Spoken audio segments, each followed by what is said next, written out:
Marry me, weirdos. I'm Gory B Movie, and I am so sorry I was not on here Sunday. I was supposed to have my buddy Taylor on, and we were going to hang out, but I got a really cool opportunity at Washington State Horror Con to interview a couple gals from Buffy the Vampire Slayer, Emma Caulfield and Chris Carpenter. So eventually I want to tell you guys all about that. It was super rad. But yeah, I was in Seattle and I had terrible reception. There was like hail. It was insane. So I apologize for that. Normally I will try to be better with the communication. Plus I've got a new social media guy. Really cool. Robo Muffin. He's in the chat. He's also my son. So he works cheap. But today, please give a big round of emoji applause for my very good friend, one of my longest running friends here on YouTube, TheHorrorMiserMontyG. He has a horror channel. He loves Nightmare on Elm Street and all of the great horror icons. He's also, I would say, the heart of the horror community. He's incredible. So here we go.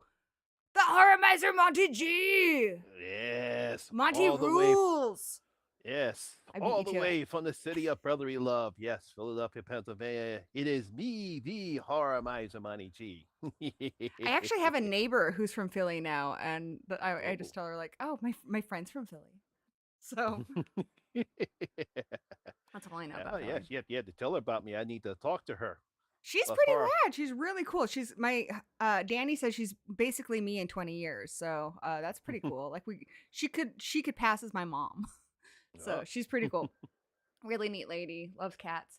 In the chat, we've got some awesome people. Mr. Flickster, good friend of mine. Robo Muffin, who may or may not be my loin fruit. I don't know. I'm not going to tell you guys anything. Doc Mortis, who was on the last show, and that was a really, really fun episode. We had a blast. Jen's reviews from the grave. Love them. Hey, Jen. Jen's good people. Yeah, Jen. So, by the way, please subscribe to Jen's channel because unfortunately she got hacked. It's terrible. I know the feeling because my Instagram account got hacked while I was on vacation. So I had to create a new Instagram account. Terrible, terrible, terrible. Please subscribe to Jen's reviews of the grave so bring her back up. I had that on Facebook, and then the person who hacked me also got like over like $1,000 in ads. And I had to contest it, and then my Amazon and a whole bunch of other things got hacked. It was a mess. I had to get a new bank account. I had to do everything. So I know, yeah. I feel you. It's bad enough. I had my Steam account hacked, but luckily they didn't steal anything. They only wind up playing Batman games for free. Then I had my Twitter account hacked. Now my Instagram account was hacked. It's like, good grief, can't keep anything. Someone hacked Gory Draws Dongs. Why you want my dongs, internet? Huh? They made Gory Draws Dongs follow like 1,000 people. Your Instagram account? Yeah. They made me follow like 1,000 people. Uh-huh. And I'm like, I don't think they want Gory Draws Dongs following them. By the way, speaking of which, I met Felissa Rose at HorrorCon, and I adore her. And I was like, I have to show you my dongs, which she loved. And then I was like, do I have permission to draw you as a donk? It would be the greatest honor. And she was like, oh, please do. So that's coming soon. So excited. So excited. Yeah, I So, mean it's like this. When I went to monstermania.com last year, and I met oh, darn, I can't know her name. Darn it, from Hell's oh boy, yeah, Ashley Lawrence? yeah, I met Ashley Lawrence. And she was Okay, so how good nice. am I that I got that? But I also Yeah, I know follow you, Ashley so I Lawrence. My whole cheated. mind went blank. No, Yeah, I have been there.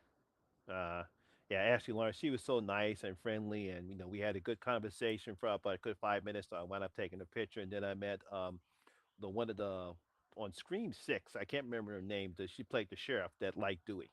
Oh, Mary, Marley Shelton. I saw yeah, her Mari at Shelton. HorrorCon last year.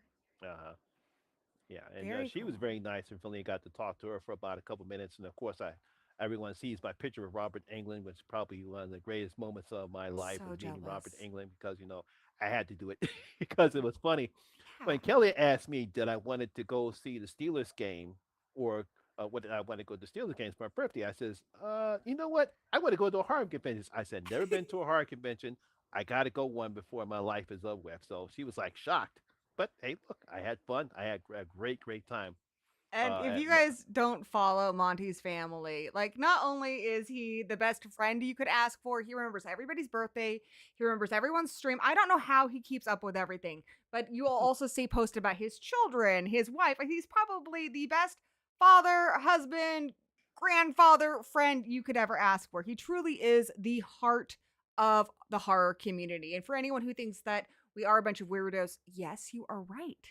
oh But yes, some of us, particularly Monty, are also very nice weirdos. So, I know. Yes, yes. It because it's like this. Because I'm pretty sure you had this conversation with everyone else, and I had this conversation growing up, especially and me growing up in the '70s when we didn't have social media, and all my friends thought I was weird. It says, "Why do you like all this horror shit? What is going on? You're same. weird." I was a weirdo, and I had no one to talk to about horror movies because no one liked horror movies like I did. So getting on YouTube, meeting you, Dan, and everyone else. The horror show with Cecil and Frago, Emma from Spooky Astronauts, Vicky, Lizzie, almost everybody else, and of course, Sean, Jen, Marty, Trev, and everyone else I met. It's nice to actually see a horror community that loves horror just as much as I do. Yeah, absolutely. I didn't have that either growing up. Mm, My young one of my younger brothers would watch like the Friday the 13th marathons with me, and my mother really loves horror, but she doesn't like slashers. So finding people who liked all the stuff I liked, like even when you mm, watched Elvira, like I adored her, but she made fun of the movie, so I was a little guilty. mm. Whereas I finally started watching Monster Vision and he gave the movies respect, and I realized just there's people all over the country watching it too, and I was just like, how cool would it be to actually talk to all these people? And now with the internet, we have that wonderful opportunity. It's Oh pretty yes. awesome. Oh yes, because in my Women in Horror series, I actually met some new uh, women who love horror just as much as you do, and I get to interview them, and it's very funny when I get to talk to them about how they got introduced to horror. I think Lady Sasha had the best answer when it comes to horror films and why do women like horror films, and she gave the best answer. If you have not seen that interview, it's still up on my channel. You can check it out. I think she gave the best answer when it Are comes you to going a to tell horror us what film. it is? If I can remember, it's a problem being a I think 62-year-old I'm on man. one of those too. Yeah, I know. Yeah. Oh, yeah. You were great too. Yes. Yes. But yeah, tell us a little bit more about your Women of Horror series because that's something you're really passionate about, and it's really cool if you guys Yeah, haven't seen one it. of the things I find fascinating, probably I think maybe after right when the pandemic started, there was this grassroots organization called Women in Horror, where they celebrate the contributions women have made in horror, whether it's in front of the camera, behind the camera, whether you're writing, doing podcasts, have YouTube channels, and I was very fascinated by that because I felt as though if it wasn't for women, it wouldn't be horror films. I said, wow, this is very good. I said, you know what? I might as well go on ahead and do a celebration on my channel. So at first I started doing just in February, and when they decided that it was going up against Black History Month, because the first thing I did was I made a, whole feature of black female final girls, because they don't get the type of respect that the white counterparts do. So I did a whole month of that. So after that, I decided to switch up, and when they decided to do it in March, so I just said, let me go on ahead and just do Women in Horror Month, but I'll interview female YouTube channels. And because Women in Horror got so popular that they celebrated all year round, so I decided this year I'm going to do it all year round, That's all year really round. cool. I really like Mm, that. That's mm, really cool. yeah. Um, So and I you're mean, gonna make it a podcast, right? yeah, I'm going to make it into a podcast right now. So those who are listening, I think the person I'm interviewing right now, her name is Janelle. I can't pronounce her last name. Psycho. She is a horror novelist. Oh, She has cool. written several horror books. One of them just came. I think it's called The Crackle Man. I met her on Twitter. We got along great. I told her about women in horror, and she was right on to it. Bang! Let's sign me up. I'm available in November, so we're gonna get that started. So it's going to be very interesting. I'm in the works of trying to get that set up. So yeah, it's very good. I'm very proud of that series, and it does well on my channel too. That's really cool. I think talking to authors is always fascinating. A lot of times when I go to cons, that's one of my favorite people to visit is whatever authors they have. And unfortunately, there are just not enough. I don't think. I met Mm-hmm. Andrew Van Way, who wrote Head Like a Hole, which is incredible, at Mm-hmm. Crypticon last year. But yeah, I didn't really see a lot at HorrorCon, a lot of authors, but I love meeting authors. I hope to be one eventually. I know I've been saying that for a long time, but I swear, guys, one of these days you're gonna see. Like I when my life stops kicking me in the butt. Mm-hmm. Because we had to move this year, we had to move last year, we had to move Mm. 2 years before that. So Man, hopefully I don't have to move again because I feel like that just sets me back really, really I bad. know. You know how life just throws curveballs at you. Just when you think everything's going straight, next thing you know, bam, here goes life. So Bam, here goes life. a question I have for you because you are truly a delight to follow on social media. Like I honestly I can't remember a negative post, which you are more than welcome to. You're human, but I just can't ever think of any. It's always positive and a lot about horror, so I just love following you. Mm-hmm. How do you manage to keep that up and also stay attentive to your community and your friends even when life throws you a curveball? Um, Mainly because have such a great marriage and relationship with Kelly. For those who probably don't know, I was married way back in the early '80s to my son's mother, which was a big mistake. That's what I get from marrying somebody who I really don't. I mean, I knew her because my best friends and two of my best friends, we hang out at one of their best friends' house, and she was used to be there, and I saw her, and I just knew her about a year and a half, and I guess one time was I think it was I don't know, it was a Halloween, something like that, and she wore this very sexy thing, and I'm like, okay, wow, I really didn't know you actually look pretty good. So we started talking, but I was 20, I was like 21, I was 20, 21, going on 22, didn't know any better. I was young, so I made the mistake. We got married, big mistake. Only lasted for as long as it did because of my son Monty, and but MJ. I I don't think we yeah, call him that, but I'm going to start it. and it's just one of those many lessons I learned out of life, because one of the things I've always respected and what my mother taught me was to respect women, and I'm glad that she taught me how to respect women, because a lot of people probably said, when the marriage ended, a lot of people said, "How come I didn't do anything physically wrong because of what she did?" Because the last night was a very bad night, and let's just say she had a substance abuse problem, and something bad happened one night, and I got so pissed off that I sat down and played Robotron 3024 for about 6 hours straight. And by the time that I finished, I was still pissed off. And I said to myself, if I stay here, something bad's going to happen. I'm going to regret it. So I packed up my ship and went back to my mother's house. And I said, Mom, I'm home. I mean, I completely understand. Uh-huh. My son, who's in the chat, Robo Muffin, lulls. You might know him from Horror Addicts.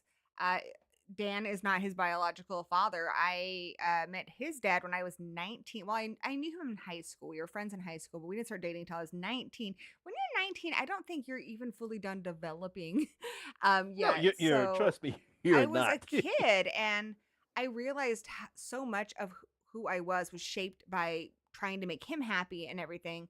And then when I Hmm. finally had a kid, and I had a kid with a severe medical condition, I started to put him first and start to recognize this is not good for me. This isn't making me happy. This person isn't wanting me to grow. This person's just not a good fit for me. Like, he's married, I'm married, we're both happy, and I'm grateful for that. But it took a really long time for me to find, a relationship that was supportive and that Hmm. was, I think the foundation really needs to be a good friendship. Yes. Did I ever tell you how Kelly and I met? I feel like you have, but I feel like I forgot. But I want to hear it again. So go ahead. Okay, after a very bad and terrible New Year's Eve in Nuh-uh. New '94. Year's Eve as well. That's when Danny and I met. Okay, sorry.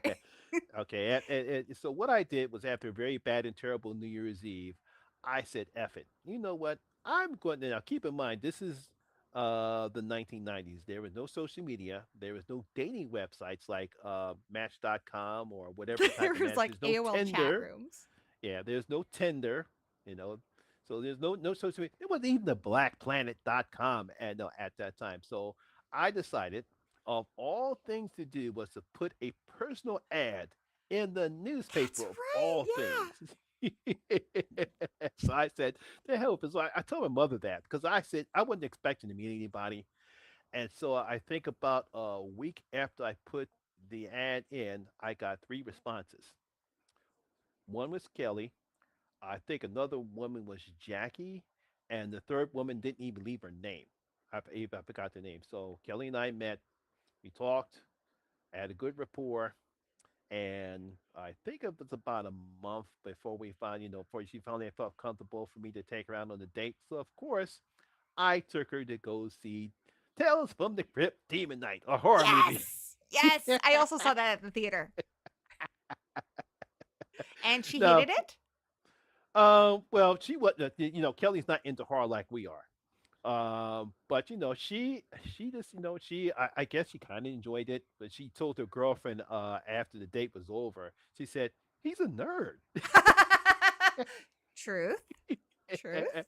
But he was very nice. So after that, things went very well, and 28 years now we're still together. That's incredible. Congratulations. Yeah, so but that's one of the reasons why it's because of my relationship and my marriage to Kelly. She's very understanding. She's very supportive. She believes in me. It was because of her that I got my bachelor's degree in IT. Because after I got my associate's degree, I didn't think about even to do anything else because of the hard work I put in. But she said, "Nope, you're going to get your bachelor's degree. You're going to get your bachelor's degree." So I went on ahead and said, "You know what? Go on ahead." So I went and got my bachelor's degree, and that's one of my second grade successes, other than marrying her, was getting my bachelor's degree from Pierce That's really Pierce. cool. Yeah, but I think that's one of the main things is that Kelly and I we communicate all the time. We're always pushing each other. She was there for me when my mother passed away, and I was there for her when her mother passed away. And then her sister passed away several years later. So we've always had each other's back. So, feel free to reject these questions because I'm not entirely sure how appropriate they are, Adam. But you did get a couple questions from the chat. Are you curious? Yeah. What he said? Can you go into more detail of your son's conceptions? Guys, this You isn't think that kind of Halloween? channel. Let's just say it wasn't Halloween when Monty was conceived. I'll go with that. I'll say it that. Yikes, guys. Though, I Wasn't mean, expecting something like that, but no, it was not Halloween. he's got another question that you can just tell him, you know what? Nah, dog. It's not going to Uh, happen. You can give him the whole Randy from American Idol. It's a no for me, uh, dog. They say, "Do you take bathroom breaks during your Robotron marathon?" Sorry. First of all, I'm not a Robotron fan. Never into Robotron. So, if you're going to talk about anything Japanese style, Ultraman, Johnny Cycle and his flying robot, the Space Giants, um, let's see, Star Blazers, let's see, Metropolis, what's that? Ninja Scroll. I'll go with that. That's what I'm into when it comes to Japanese anime, and of course, those Speed Racer, Astro Boy, all those good old school anime TV shows that I watched when growing up.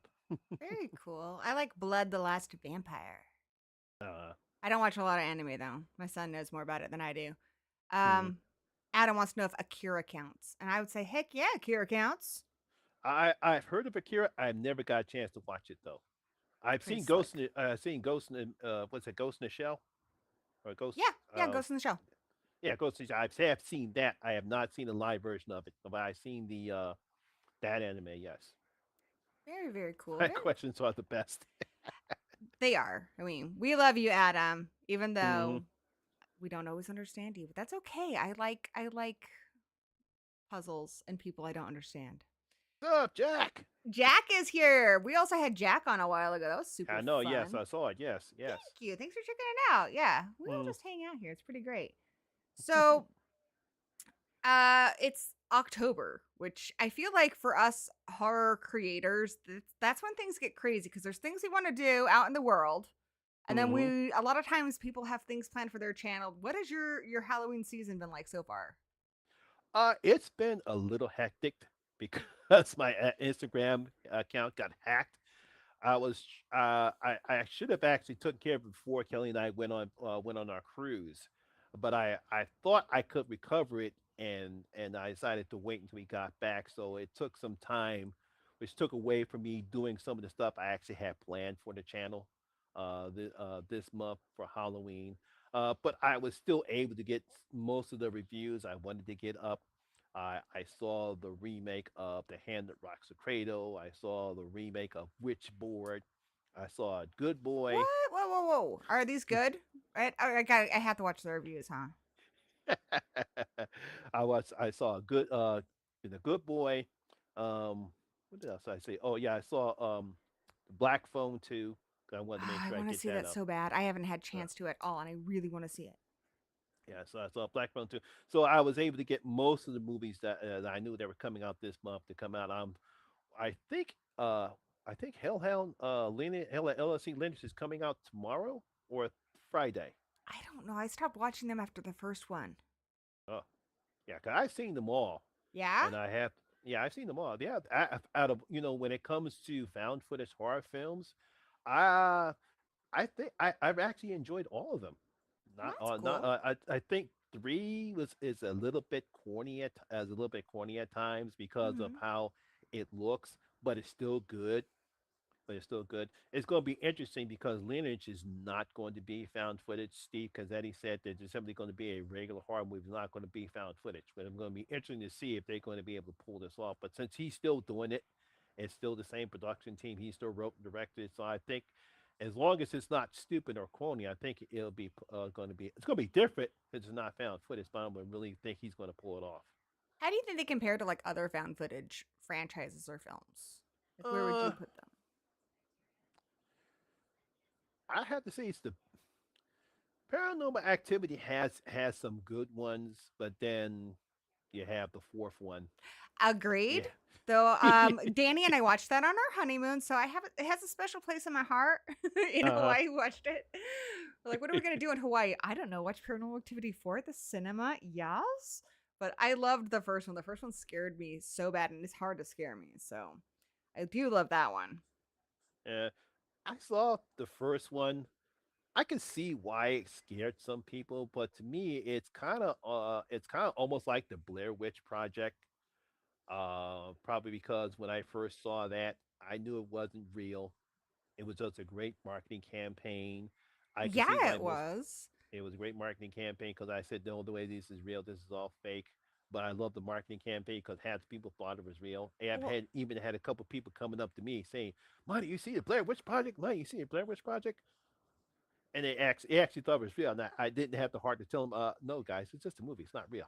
In the 90s too, we didn't have as many options to fact check stuff. Uh-huh. So the way I heard about it was that they compiled this. I was just told it was real, and then a cousin of mine, he would go to like premieres and stuff, and the way they promoted it is they just had blank tapes underneath the seats, which I was like, oh, that's so cool and creepy. So that's Hmm. really cool. And then Paranormal Activity, I think the way I watched it was good too, because Hmm. I didn't watch the theatrical one. There was an original one that they filmed premiered at Sundance and a few other places, and it has a different ending. Oh Um, yeah, I heard about the different ending. Yeah, I heard yeah, about that. and I had someone had given me a copy of that, and I watched it, and so it was like this thing. It felt like I wasn't supposed to be watching it. Nobody had Hmm. really seen it. It just felt very real.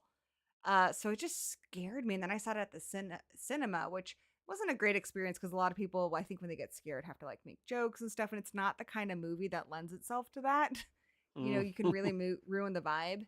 But I still was just really freaked out by it.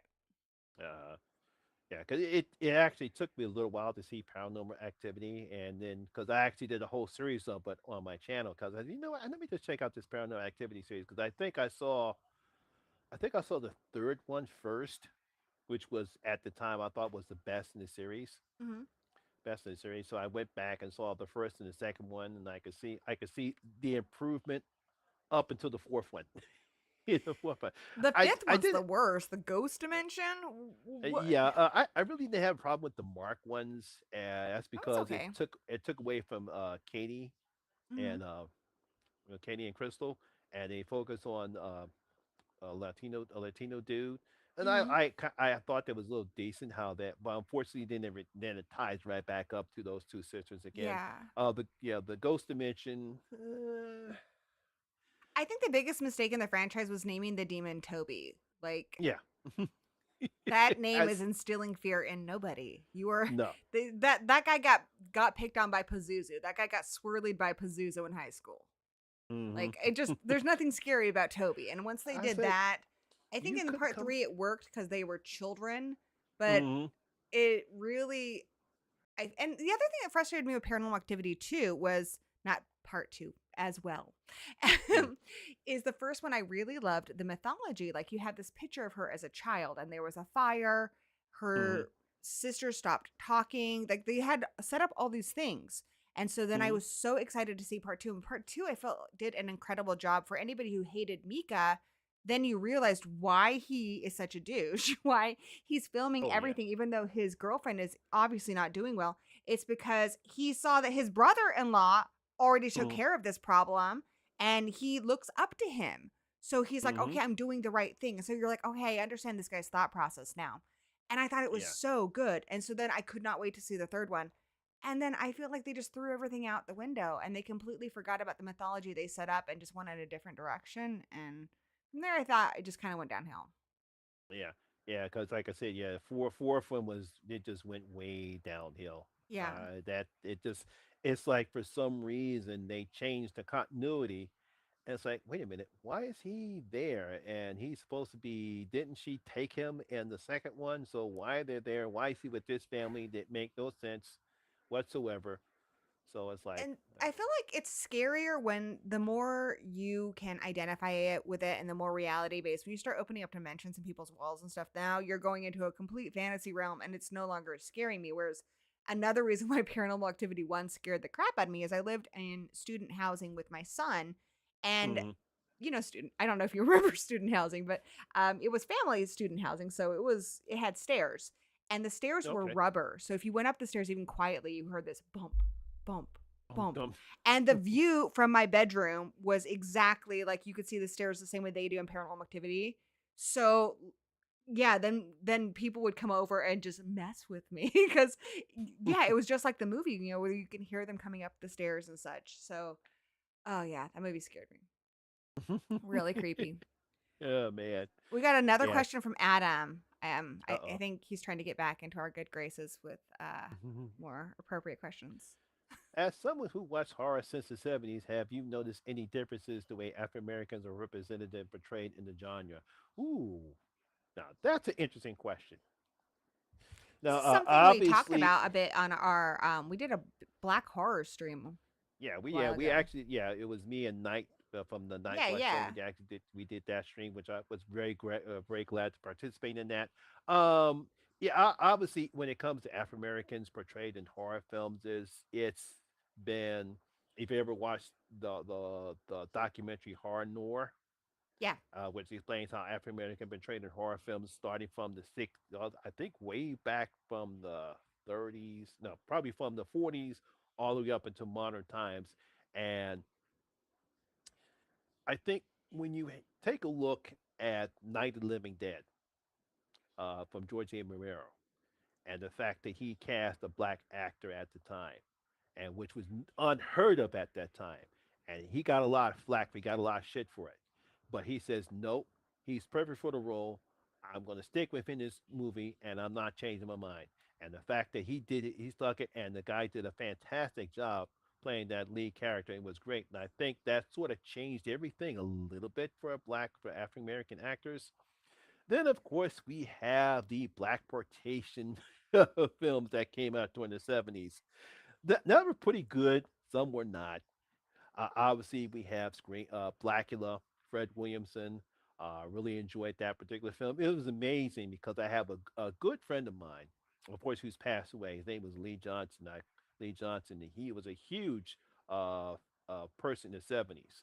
And the only thing he could talk about was Blackula. I think it was one of the first time I actually had somebody to talk horror films with, but it was Blackula, and we just loved it. Then, of course, you have Blackula Scream, that came out. Uh, then we had Abby, which was a blatant ripoff of The Exorcist. I mean, it got so bad that Warner Brothers wanted to sue the people for making that film. Yeah. It was a blatant ripoff of The Exorcist. That was funny. I remember when the trailer for first Abby came out, and the guy calls, "I got Abby. What do you think of my powers now?" Oh my goodness. Yeah, I'm busy Yeah, cracking the up. funny thing though is I think Blackula, I avoided it for a while because I thought Uh-huh. like that's just exploitation and it's not very respectful. And then I watched it and it's actually a pretty well written and acted movie. I was like, oh, I've been missing out. Then I watched Mm. Blackenstein. And I was like, nope, that's exactly what I thought Blackula was. People crack me up. I said, keep in mind there because no one knows about Blankenstein. And then when I tell them about it, they said, "You're crazy." I said, "No, I've there seen is a it. horror film called Blackenstein." I said, "Look it up. It's right there." They looked it up. It's like, holy shit, I don't believe it. Yes, somebody was dumb enough to create a Oh, Blackenstein. Yeah, it's dumb. It's silly. It's a very, I mean, you want to talk about one of the worst B movies when it comes to B movies in the 70s. It's Blackenstein. yeah. Yeah. Oh my gosh. Then you had a Oh whole man. bunch of ones in the 90s and early 2000s too, where essentially I think they did a good job of understanding that there was a large black audience watching horror movies, which maybe they didn't fully understand it before, Hmm. but they went about it the wrong way. Like for Y'all starters, sure. not all black people live in the hood. As, and that's what it would be. It'd be like Leprechaun in the Hood or Hmm. I think it's the Bear Wench Project. No, that's the porn one. I don't know, but like they would do these like really just messed up like Leprechaun in the Hood type ones or Uh-huh. kind of urbanize them, and they thought that was the way to go. And aside from maybe Vampire in Brooklyn, I don't know if that counts. Most of them are pretty bad. Yeah, and and of course, as the 80s came on, then of course we have black people as the first to die thing. The blackening. If you ever seen the horror movie, The Blackening, that I make really liked The Blackening. Also, I had a no, book and to that. recommend for you. I can't remember the author, Hmm. but it is a really good book on like the history of like black um portrayals in horror movies. It's called The Black Guy Dies First, and it was really good. Yeah. I mean, yeah. So you had that thing, or you had the black guy always died first. It wasn't until I guess we started to see a little bit more um, respect for African Americans in horror films, but obviously that all changed when with Jordan Peele and Get Out. It really, and you know what's so funny about that is I remember it was February, so You're already it's February and it's Blumhouse. I'm like, this is gonna suck. And the trailer was not good. I mean, they kind of alluded that there was gonna be some racial issues in it, and I was just like, this looks like it's gonna be really offensive. And I was just like, Mhm. I don't know. It looked kind of like modern blaxploitation, but Mhm. I didn't know what to think of it. And I was like, and Jordan Peele, like the comedian? So I Yeah. wasn't really sure what to make of it. And then that movie blew me away, probably just because my expectations were so low. But I've rewatched it so many times, and I mean, honestly, I have no notes. Jordan Peele, like you nailed it. I know. Yeah, because when I first heard of it, and I heard Jordan Peele, isn't that guy to do comedy? What's he doing making a horror film?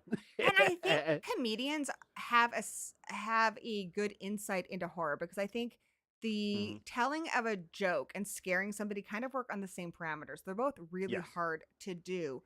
And if you Mhm. can perfect the timing of a joke, then I think you understand how scares work, because you can't just hit people with jump scare, jump scare, jump scare, or loud noise, loud noise. You need to give Mhm. people a chance to relax, chill out, think nothing's going on, and then you hit them. But it can't just be the loud noise and jump scare. You really need to, like, shake them up and also make them think about things and get under their skin. The scares that keep you up at night are not the cat that jumped out of nowhere. It's the Mhm. concepts that are horrifying, like the idea of somebody taking over your body, or just, gosh, the sunken place just freaks me out, just endlessly Mhm. falling in a void. I know. Yeah, that was a very effective scene. When it comes to jump scares, obviously the two best ones obviously is The Exorcist 3. Absolutely. I mean, you want to talk about setting up a decent jump scare because you never see that happening until all of a sudden, bam! Even though you get the loud music, but it's so But effective. it goes on And so long. You're like, oh, they're not going to jump scare. I mean, that's the thing. Like, it goes I on know, yeah. so long with the checking the different rooms that you relax. And that's the Mm, best way to jump scare people. Let them I know. relax, let them I chill know, yeah. out. The second best jump scare is Insidious, where you see Darth Maul? Patrick Wilson. Sorry. Yeah, Patrick Wilson. He's sitting in the back, and next thing you know, his mother is coming back, and she looks at him again, and he sees a lipstick demon right behind him, and she freaks out.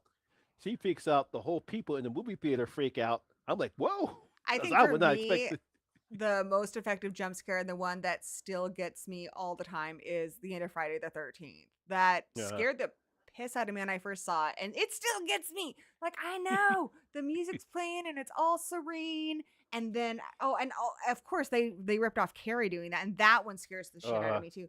So when I was really young, this is what my mother would do. And this is how I kind of got into horror.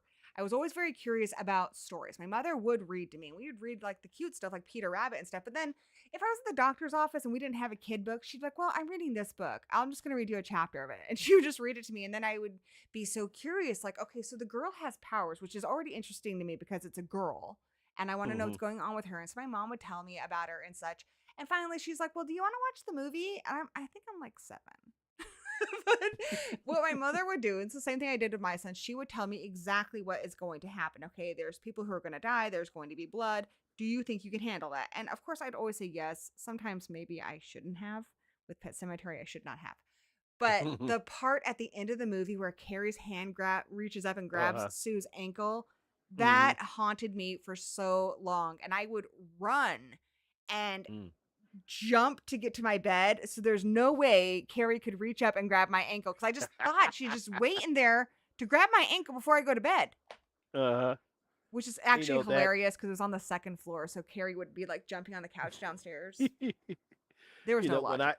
when I was in the theater and that scene happened, you want to talk about the whole audience jumped up. At least the whole theater screamed bloody mad. And that's like because it just like happened because she puts the flower down. She sees Carrie White burns in hell, and you're expecting nothing. And I'm saying to myself, something's going to happen. This is too nice. So next thing you know, the hurricane comes back out, and the whole people screamed. Girls were screaming. People dropped their popcorn on the floor. Oh, Everyone's jumping wow. up, and I'm basically cracking the fuck up. And that's I, what's I, so cool. Like, you have been there for some iconic films, and there are icons that did not exist before you were born. Mhm. What do you think are the greatest icons that you have witnessed in your lifetime that did not exist before? So, like, not Dracula. Obviously, seeing The Exorcist in the theater. Yes, it was crowded. People were standing in line. My mother thought I was too young to see it. She thought it was too scary for me, so me and my friends snuck to go see it. Except to go see it. So seeing that, and because you have to understand, no one ever saw a movie like that before, ever, ever. No, whether it's a regular, not just a horror picture, but a picture like that. Well, and The at the time, because mm, in the 50s, it was all atomic horror, so it was all away from yeah, us. And then Night of the Living Dead, it hmm was, oh my gosh, it could be your neighbors, and that brought it home. hmm And that's then the Hays Code's also over. So yeah, this hmm extreme movie comes out of nowhere, and it's happening to a little girl. Like it was so shocking at the time. Like yeah, no, I wasn't it's like there, this, but seeing a girl, masturbate and telling telling the doctors to F her and F her and F her, seeing that scene right there, the pea soup and all and the cursing and Jesus, then the Dr. Damon and Father power Christ Karras is compels you. the the power of Christ compels you, and seeing the reactions of people because people like, wow, my, you grew up in such a nice era. I said, well, I was born, but The seeing the 70s were line the of wild, people, wild west of horror. It yeah, would have been an incredible time. yeah, seeing the people scream at movie theater when Rachel's head turns all the way around, and she said, "Do you know what your daughter did?" Screaming, people running out of the theater, You people know what I dropping their just what you realized about that scene? Because I yeah. just read the book for Strange and Unusual Book Club, my podcast. hmm I always noticed the voice was a little weird, but I've been watching this movie since I was young. That's the freaking director.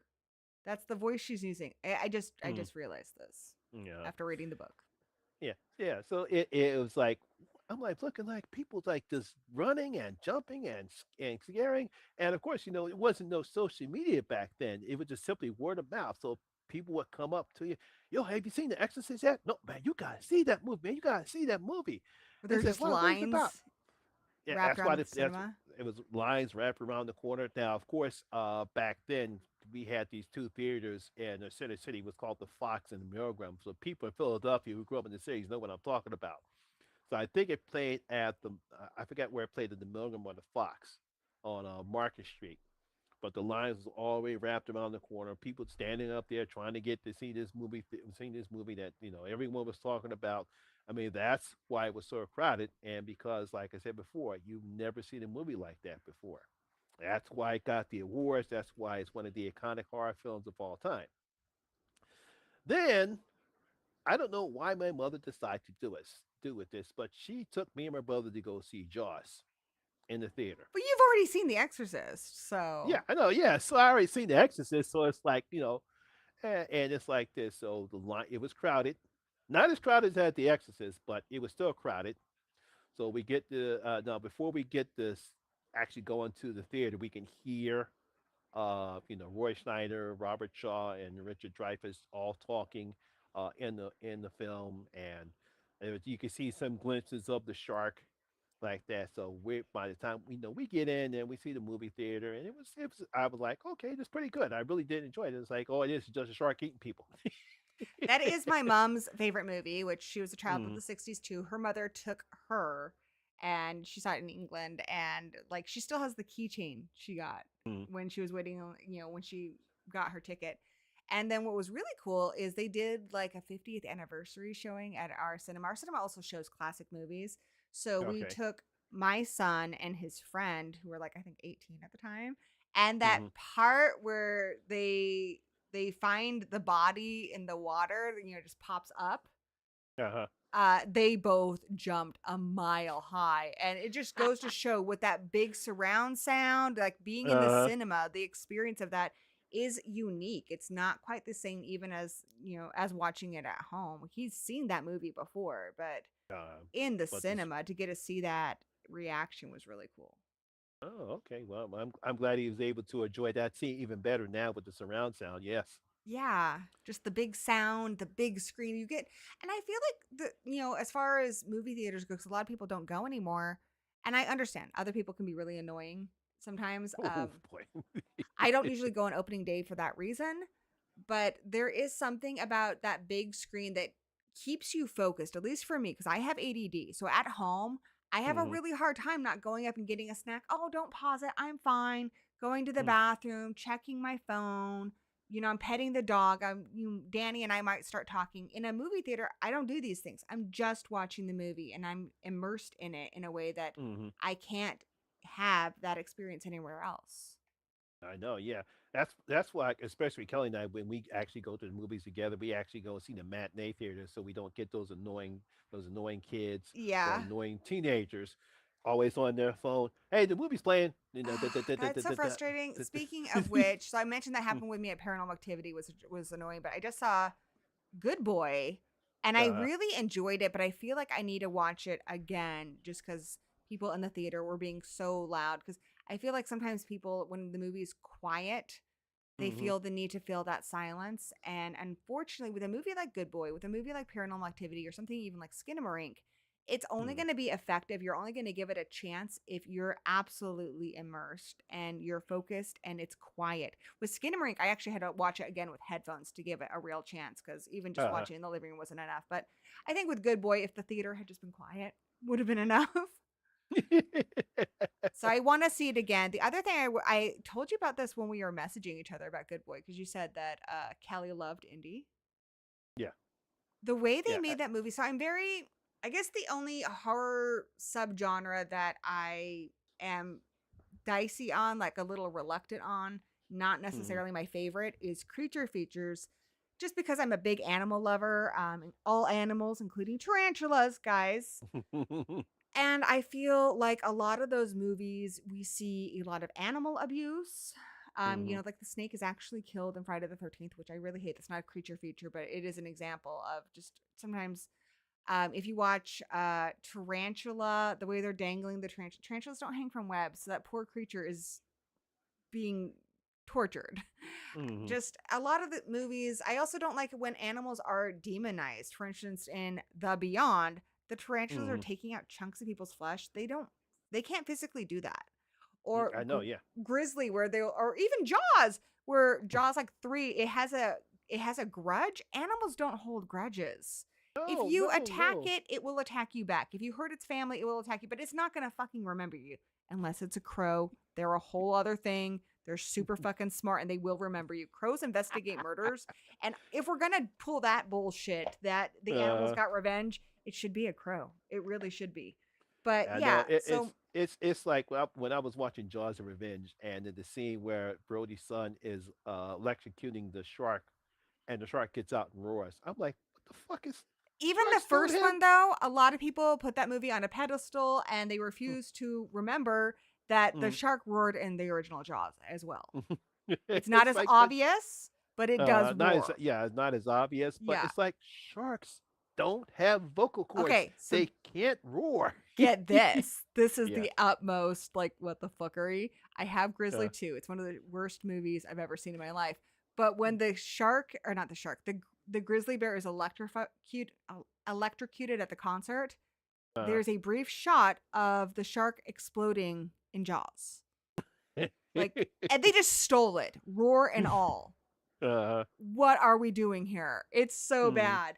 But mm, what I loved about Good Boy, the whole preface for this is and what I was concerned about because like even if you look at you probably remember this in the 80s there was a lot of like chimpanzees in commercials and such. yes. So when a chimpanzee shows its teeth, it's not like a human being. It does not mean it's happy. It means it's Mm, terrified. And the chimpanzees with the bald faces like that, without fur on them, those are babies. So yes. they're terrifying young chimpanzees. Just things like that really upset me. So Mm, I was concerned with Good Boy. How are they making this dog scared? Like, are they torturing this creature? If you stay mhm, after the credits, there is a really cool featurette, and the director is Indy's owner. And he and his wife spent 3 years making that movie. And they mm, would just do it like 30 minutes at a time so Indy was not overworked. He says Indy never knew they were in a mhm, movie. And it's really funny. Like there's one scene where Indy's looking outside and he's really freaked out. And they show you what it Yeah. looks like in the film. And it's ominous. Mhm. They changed the lighting. Most of this was filmed in very nice lighting. It wasn't spooky lighting. And in the movie, Indy's just like so upset. And then they show you what actually happened. And it's him going quack, quack, quack, quack, quack, quack. So the dog's like, what the fuck is wrong with you?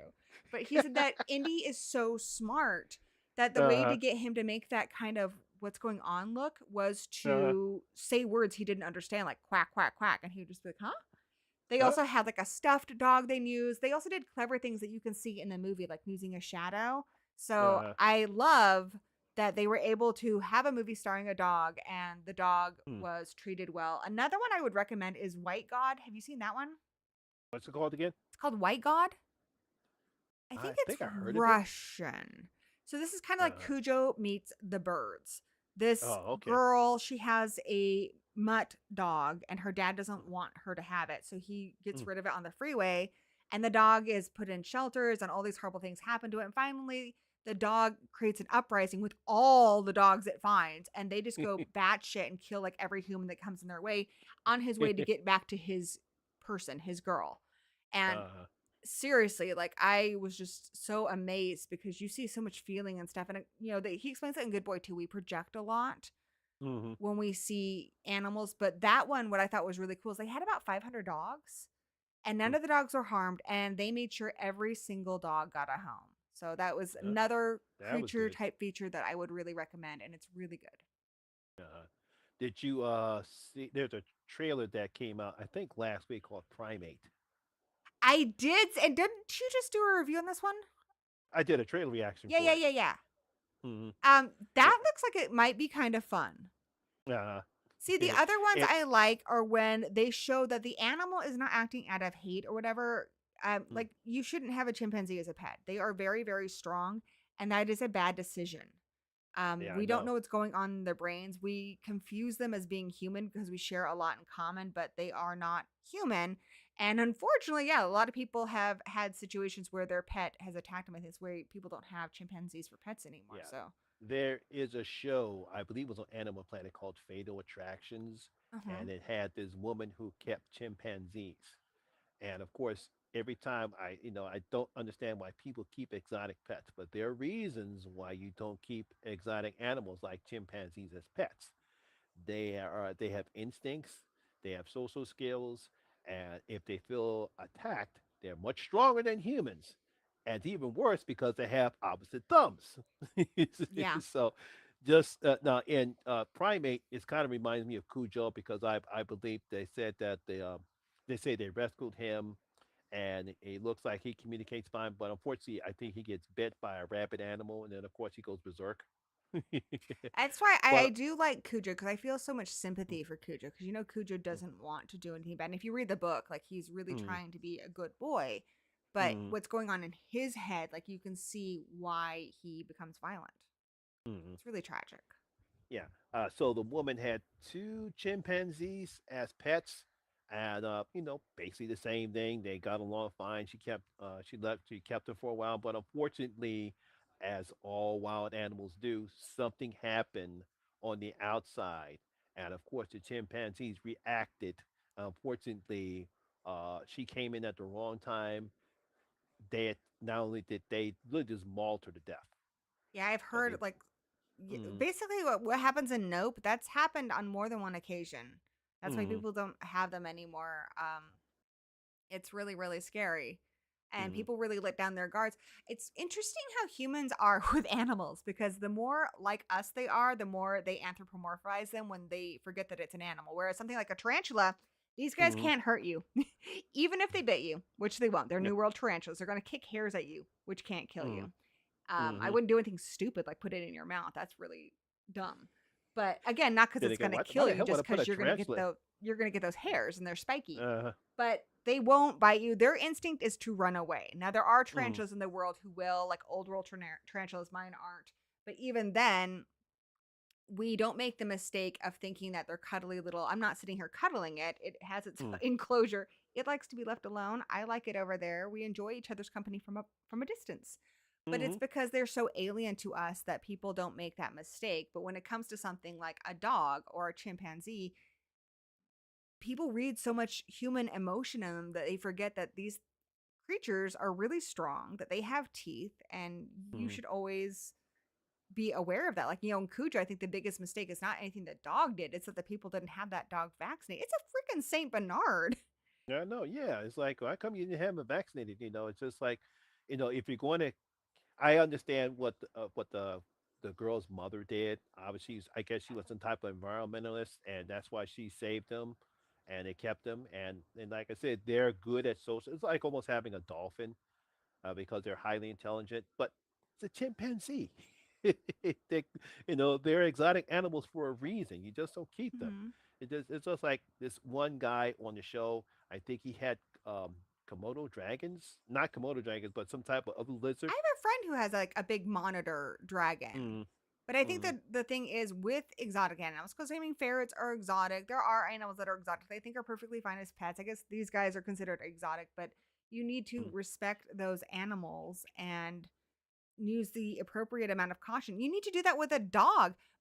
mm, My cat is the sweetest cat ever. Kirby, he's the mm, 17-pound orange cat, much like Garfield. Sweetest mm, boy you'll ever meet. I've seen a little girl pick him up and he just gives me this look like, I'm doing this because I love you. And then he would never scratch anyone. But mm, we were out in the front yard and another cat came and he got so scared. His instinct is always to go up like he used to when he was a kitten up to my shoulder. And mm, I'm holding him and he wanted to get away. So he bit me, and mm, because his teeth are so sharp, I got a bacterial infection, which, had that not mm, been treated, that could kill me. mm. That's when you hear about people who die of spider bites in the United States, it's from bacterial infections. We don't have any Yeah. medically significant spiders. So, but people don't think about that with cats or with dogs. Mm, Just the precautions you need to take mm. because you trust the Yeah. animal so much. So unfortunately, the guy forgot to feed the dragons, Oh and no. unfortunately, they get hungry. Instincts kick in. You're food. You're not my master. You're food. Well, And they God. that that, that Dan. Yeah.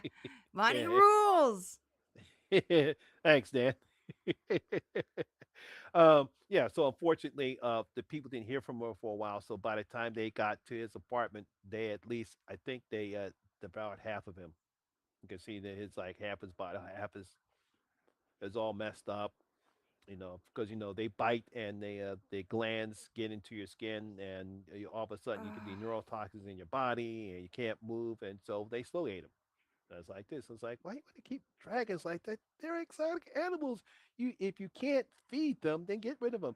Just as bad as this woman, she had this on the show. She had this animal reservation where she kept a couple tigers, and Oh my god, unfortunately, I don't understand that at all. Because to me, that how would they even be happy in your sanctuary? Like they belong in the uh, wild. they belong in the wild, and unfortunately, trying to keep tigers full is expensive. I mean, I Yeah, mean, and they feeding don't us want to is be fed. It's like I a mean, Jurassic feeding us. Park. I T-Rex know doesn't want to feeding be us fed. is expensive. Trying to feed and try to keep a tiger full, and she couldn't afford the meat anymore. She had to wind up getting roadkill. And unfortunately, one day she forgot to keep the front part of the enclosure closed. Tiger said, "Hey, look, I'm hungry. You're oh, there you go. I'm gonna eat you." And the tiger ate her. Got so bad that when they realized what the tiger had done, they had to put him down because tiger's like he was just defending his food, so they had to shoot him. Yeah, I just think with any animal, a lot of people Mm, forget. Like you're a big fluffy dog that may be really friendly. Like it could accidentally knock a kid over, and that kid can crack their skull open. Like a lot of times, people think just because the animal's friendly or they think they know them, but you mm, really don't because it's a completely different species. One study I saw, they showed people what actually happened when people broke into their house. Most of the times, the dogs just ran away. Like they mm, thought, well, a human would protect me. That's not really how dogs are. Dogs get kind of scared typically when their owner is in trouble because they're relying on you to be the pack leader. So if you're in distress, mm, they get scared. That's also why they mm, can be like protective if you're sick or pregnant or something. mm, It messes them up, but they're not like us. They don't have the same social norms we do. mm, And then Another one, it was in Caitlin Doherty. She does the Ask a Mortician show, but she has Mhm. these books, and one of them is "Will My Cat Eat My Eyeballs?" And people have asked her, like kids have asked her, if I died, would my cat eat my eyeballs? And yes, they will. But Mhm. honestly, she said it's more likely that your beloved dog that's always on your lap and adores you is going to eat you first. And the reason why is if you fall over and you're dead, they're going to start licking you to wake you up. And eventually it's going to tear your skin. And then when they Mhm. taste the blood, they're just going to start mowing on you because they don't have those norms we have that you don't eat people. They're just going to eat Mhm. you and it doesn't mean anything to them. Your cat will also eat your eyeballs because they're squishy. You know, Mm. it's not like humans where we know that's disrespectful. Cats don't understand that. Yeah. So, more of this in Yeah. creature features, please. And I think we are getting more creature features that are more aware. Like I saw a Beast with that lion movie that came out a while ago. I think Oh, you talking when, about Idris Elba? yeah, when they mention that the animal's not behaving normally or when it's because Mhm. something humans did, again, like you mentioned, primate, I think those are the Mm. better ones. When they try Yeah. to 'Cause yeah. anthropomorphize the animals, I think that's just when it goes wrong. Yeah. I mean, yeah, that was actually pretty good. I mean, not just because you see Idris Elba sucker punch a lion. Heck yeah. Yeah, not because you see that, but it was a pretty good film. It was a pretty good film, It and was I thought the surprisingly good. I didn't expect much from it because I think the reviews weren't great. And I was like, because Mhm. I am so picky with my creature features, that was when I was like, no, this is done well. I was really impressed by it. Yeah, no, yeah. I said, Yeah, no, Mr. I said, Flickster mentioned Crawl. I thought Crawl was really good too. yeah, Crawl was good, And and there's, that's another great example because I have a friend who lived in Florida and they're everywhere. So that is oh a yeah, real threat. So uh-huh, yeah, I don't yeah, have a no, problem because with animals attacking humans in movies long as it's in a way that makes sense for that animal. Like not yeah, when they're because getting I know Vicky revenge. Vicky said because you lives in Tampa, she said she's seen crocodiles, in where she lives at because I think she just lived that far from a lake. Yeah. From a lake where she lives at, so yeah, she's always sees crocodiles, no, crawling around there because they're like I said, they're everywhere. Yeah, I had a friend who was a security guard and so constantly he'd get calls that they were in someone's pool. Hmm. That's kind of a regular thing. This is why I stay in Washington because I know my creatures here. I don't know if I can deal with a crocodile, but I can handle like, deer Uh, and such and yeah, no, bears and mountain lions. I That told I I know told what to do. I told Kelly at somewhere I said when I finally retire, we're gonna live down in Florida because Oh, heck no. I'm tired of winters here in Philly. I said, but don't worry, we're gonna live in Central Florida, so we don't get the hurricanes, we don't get the crocodiles. That's pretty smart. Or just go to like Arizona. It's also warm and no crocodiles. I know. Yikes. Yes. We had another question for you. So, Adam wants to know if you could meet one fictional horror character, who would you meet and why? Um. Fortunately, he's passed away. That would be Christopher Lee. I met Incredible. Robert England, so that would be my next choice. But if anybody would want to be Christopher Lee. But unfortunately, he's passed away. He was one of my best fans because seeing him play is one of the things I like about Dracula. Is because even though Bela Lugosi made the role, Christopher Lee made him popular pop culture because of his performances. And I would love to have met him in person. I mean, especially like other roles of his too, like the Wicker Mm-hmm. Man and the Lord of the Rings. I mean, he just was such a legend. But Mm-hmm. I have to ask which fictional character because I think about this a lot, and I would pick Mm-hmm. Chucky. Like I feel like if I was respectful of the fact that he wants to kill people, we could Mm-hmm. kick it and like smoke a joint or something. Mm-hmm. I feel like we'd be okay. I wouldn't want to hang out with Freddy. Like he's kind of pervy. And I don't know. I mostly just want to kind of mother Jason and Leatherface, like make them a Mm-hmm. sandwich. But I would like to just hang out with Chucky. I think we'd get along. Yeah. If I actually wanted to meet a fictional character, Yeah. it would probably be Celine from Underworld. Ooh. Not because she's hot, but I think we would have a great time together. Yeah, yeah. She's got an interesting vibe, and she's a badass. Hmm. All right. Good question.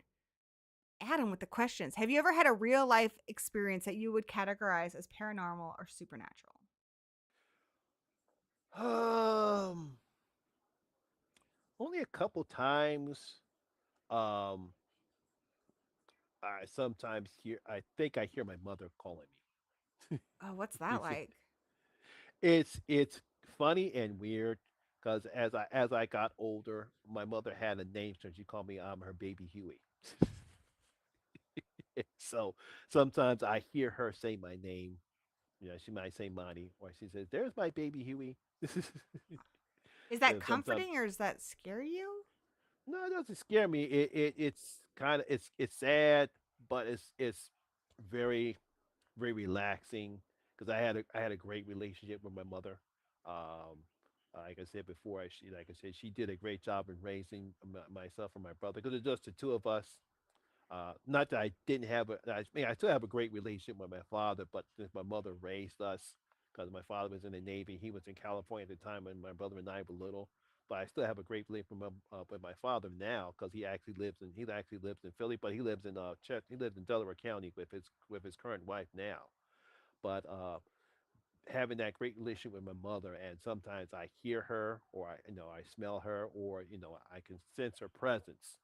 No, most of the time because I think she is very happy that I was able to finally meet a woman like Kelly, and she knows that she doesn't have to worry about me anymore because he knows Kelly will do a great job in taking care of me. So Yeah. every now and again, I hear her say, you know, there's my son, there's Monty, or there's my baby Huey. Well, that's cool. And Mhm. you and Kelly, didn't you celebrate a big anniversary? Yeah, yeah, that's why I went on the cruise. A cruise. Yeah, because I'm pretty sure we're gonna have something special for our 30th anniversary 2 years from now. We Hmm. just don't know what at the time right now. I want to be Ash and buy him a beer. Yeah, Ash would be fun. But here's the thing with Ash, just if shit hits the fan, get the fuck out of Dodge. Because Ash can get Yes. himself out, but he can't get you out. Everybody he knows Nope. dies. So get the fuck away from him. But yeah, Ash would be fun. No, I'm gonna chill with Chucky. That's my plan. uh, Or Shorty yeah. from Killer Clowns. I just feel like we would vibe. Hmm. Oh my gosh, when I went to Halloween Horror Nights, there was a Hmm. killer clown maze, and it was so Hmm. fun. We did that like VIP for our 10th wedding anniversary, and at the Hmm. very end of it, there was a shorty, and I was like, "I love you," and he just gave me little heart hands. I was just like so verklempt. Uh, I oh, loved it well, so much. I don't know if you and Dan will ever get a chance to do this, but if you ever get a chance, you have to do a cruise. He's been talking to me about this a lot. So I'm extremely claustrophobic. I think I've told this story on my channel before, but I Hmm. would say it originates from we had this really old wardrobe, Hmm. and my brothers and I were playing hide and seek, and I didn't like this wardrobe, and it had a big mirror on it, and I used to always think things were moving in the mirror that weren't. Hmm. I really hated it.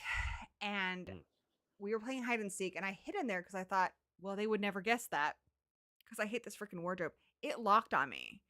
Mm. And this is like around the afternoon. My mom didn't start looking for my mom would look for us when the streetlights went off.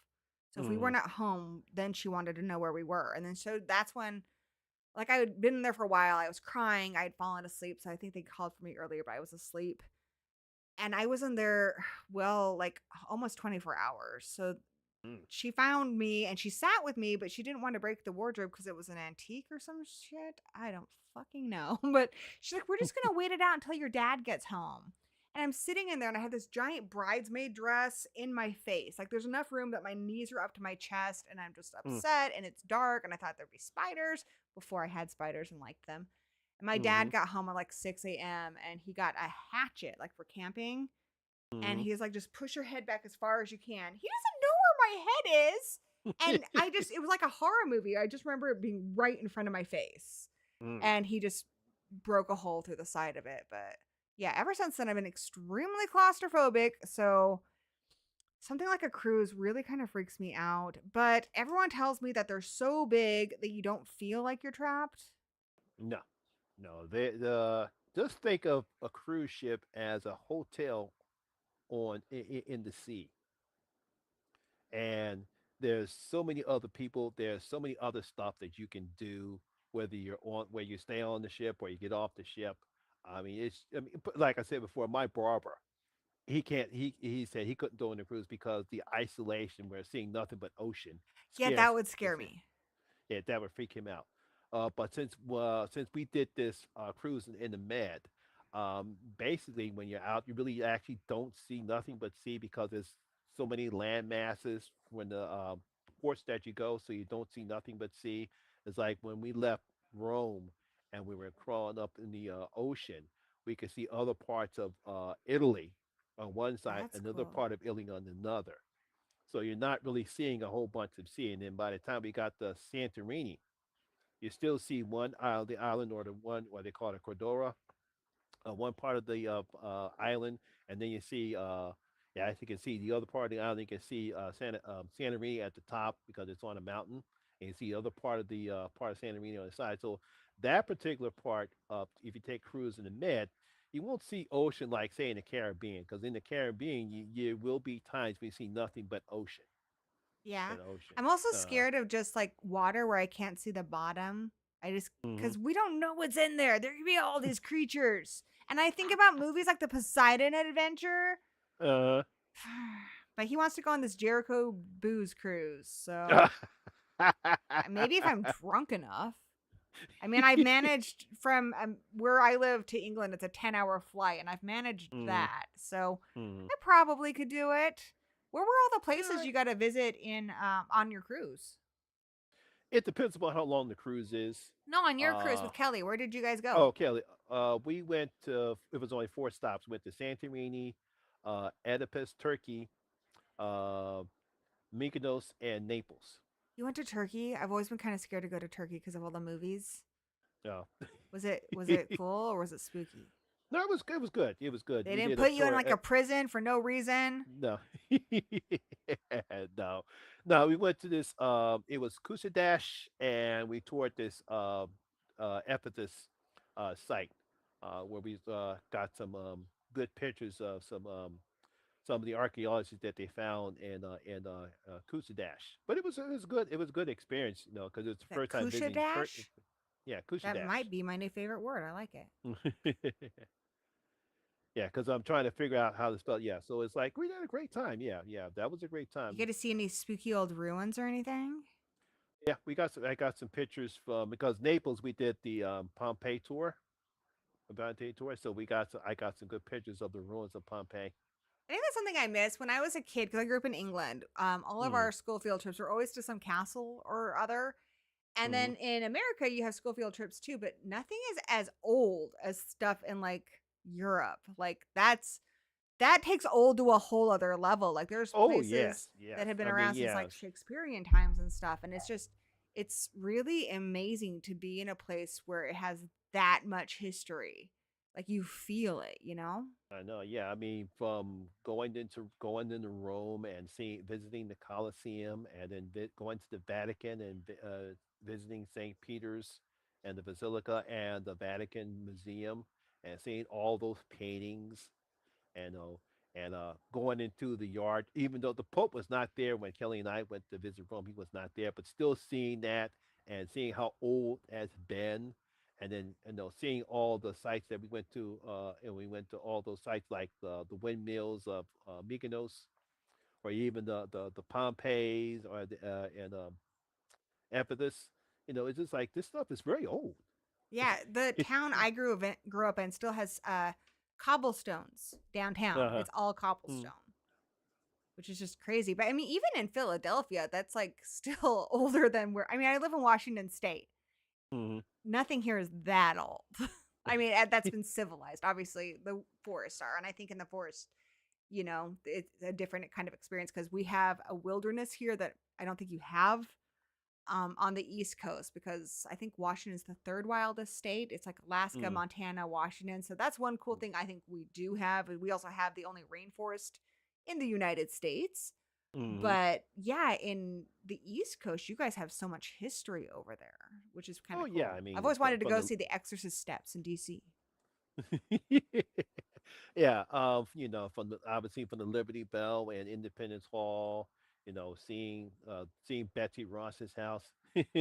No castles, but there is. Oh yeah, we have a salmon hatchery. I mean, you can also come here to look for Bigfoot. We have Bigfoot. We also have sparkly vampires. So, book your next trip, Washington State. We gotcha. Mhm. It's actually pretty rad if you do go up to the rainforest because that's where all the Twilight stuff is, and La Push really Mhm. does look like it is in the movies. And there's whale watching, and there's some pretty cool stuff here. But Uh, the human history stuff is a whole other thing, and it's really cool. yeah. I feel like there was another question. I've done a few of these now, and Mhm. nobody's really asked my guest this many questions. They're very curious about you. Oh. I don't know how to take that. I would take uh, it as a compliment, but it's a little like, whoa, I'll why? take it as a compliment. Mhm. I see. What's a trend in new horror that you appreciate and one that you dislike? Hmm. That's a good question. That's a good question. Um, Seeing that we actually still have movie filmmakers that can come up with original ideas, such as Sinners. I And need to see that. yeah, you have not seen Sinners yet. I haven't, because again, I have ADD. I wanted to see it in the cinema. I heard they might be Uh, re-releasing it for Halloween, and that's how I really need to go see it because a mm, movie that's over 2 hours long is going to be really hard for me to sit through unless okay, I'm in the yeah, cinema. okay. But Well, I I will watch understand. it I eventually. know. I'm just Yeah, hoping for that yeah. cinema release. Because uh, I don't know if you noticed that there's a certain trend going on YouTube now. It's not hit the horror community, but for some reason we have some YouTubers that they're not real reviewers. They have this thing to criticize films to approve an agenda. Some people call them grifters. Huh, I don't know. And Tell me more about this because I don't think I'm familiar with this.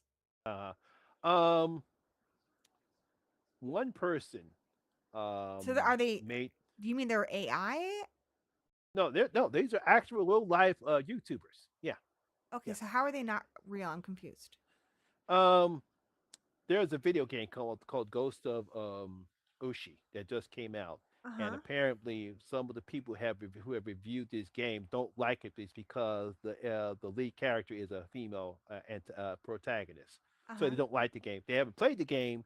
They're not criticizing anything I whether the see game what is you good, mean. The people whether the who game is review it good. before playing or seeing the thing. Seeing the game don't like it, it's because it's a female protagonist. And it's even worse is that the female protagonist is, I think, is obviously they don't do their history. She's a female samurai, which they actually had called them differently. But if you actually read Japanese mystery, Japanese history, they were female warriors back in feudal Japan before modern Japan came Yeah, on. But in a lot they, of other countries, women have gotten to do more than they do in the United States, despite how oh yeah, progressive we supposedly are. hmm We have had a uh, female prime minister in England, but no mhm. female president here yet. Yeah, yeah, I know, yeah. Yeah, and they start half skitzing once there is someone half skitzing because of they're making this female made a manga in Japan uh, who is expressing her own views of being a half Japanese, half Latino girl, and she made Mhm. this character based upon her experiences growing up and as a half Japanese, half Latino person, and people are criticizing it because of that. It's like, wait a minute, you haven't It's even not read their the place to book. criticize it. Yeah, it's not their phrase the Is it book. kind of She's like what you're talking about? It's a lot like what they did with Captain Marvel, where people like gave it 1 star reviews before it even came out, yeah, yeah. just because they They didn't like. they reviewed Bomb Captain Marvel. One girl said that she made a video saying that romance in movie is dead because of the Me Too movement. I'm like, what the hell? That's What is really, that? really ignorant and stupid. Like, what's that got to do? It I doesn't see, make any but sense. that make no sense whatsoever. So did It's she? like Were her idea of romance movies like rape revenge movies? I don't know.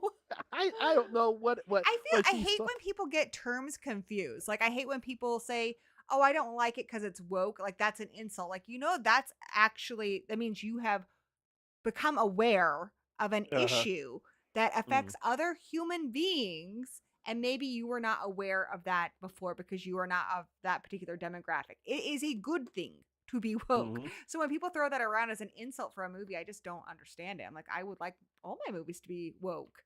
I tell Mhm. my son a lot because my son, he's young, he's in the chat. He likes to do some edgy humor. I'm like, that's fine. Just look at your audience. If there's even one person in your audience, and you, if it's the internet, you have to assume includes everybody that you can think of. Mhm. If there's even one person who is not going to be able to laugh at that because it excludes them or possibly makes fun of them, then Mhm. don't tell that joke. And I think with Yes. movies, the idea of being woke is being aware of that audience and not excluding anybody for whatever reason. Everybody should be able to enjoy it. We're all welcome to that event. And that's how it should be. It doesn't mean comedy's dead. It doesn't mean movies are dead. It just means more people are getting to share in it because we're actually thinking about more people. Mhm. Yeah.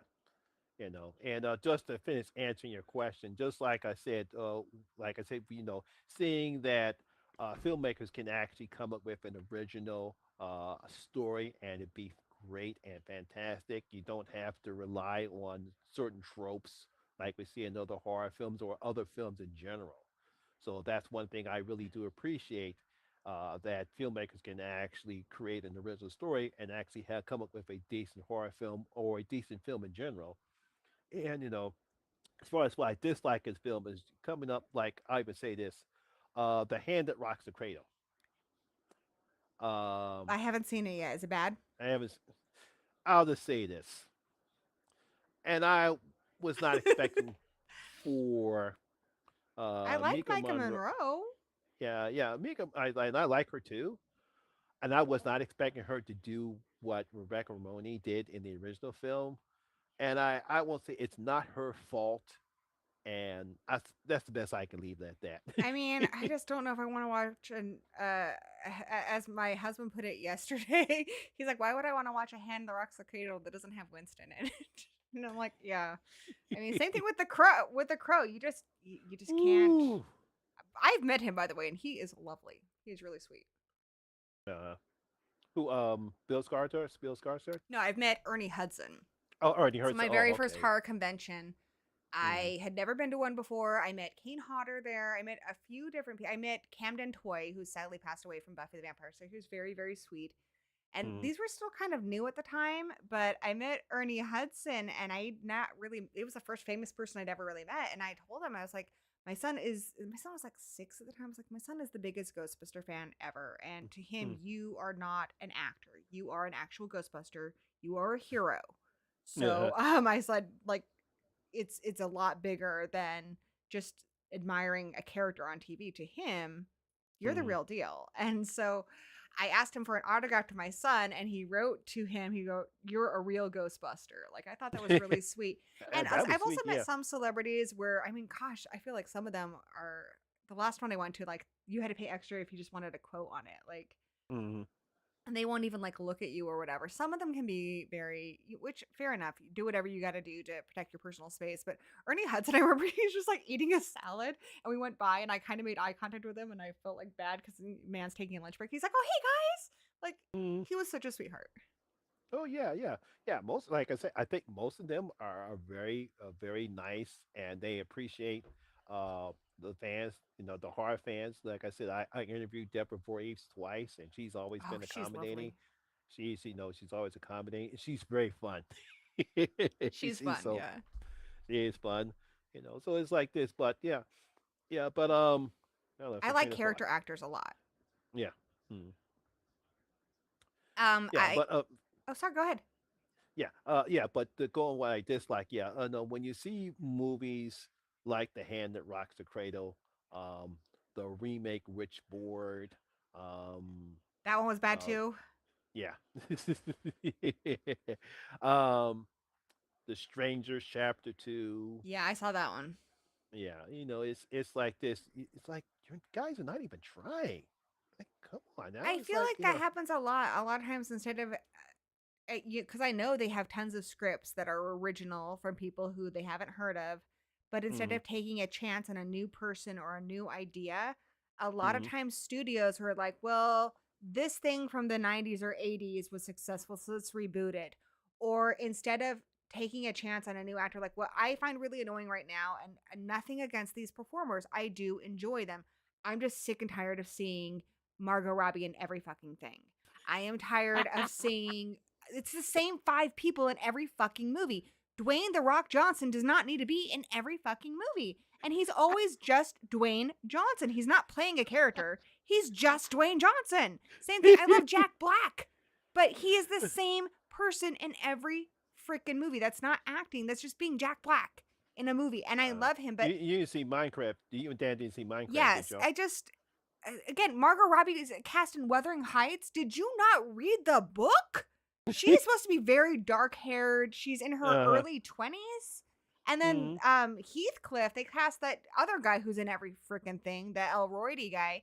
Mhm. He's of the Moor. So not to get like super specific with it, they use some slurs and stuff, but he is definitely not white for sure. And I don't know. I don't know what the hell's going on. Why do we have to have there's no way Margot Robbie can be the best choice for every single flipping role.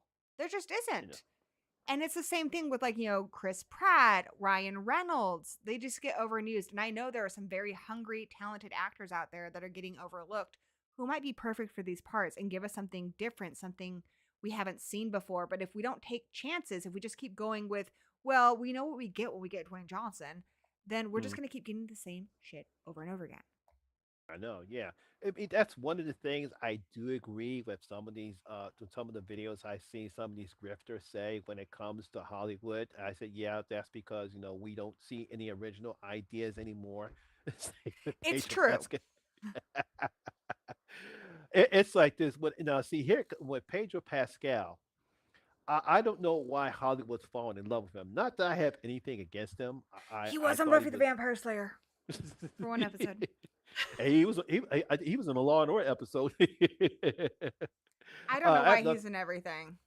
Yeah, I don't know why he's in everything. I mean, I thought he did a very good job as Joel in The Last of Us season one. See, that's what I mean. Like Margot Robbie was perfect as Barbie. Should she also be in Uh, Wuthering Heights? No, she's not the perfect person for every single thing. I Pedro know. Pascal was perfect in The Last of I Us. I uh don't think he was good for Fantastic Four. They just cast him because he's a name.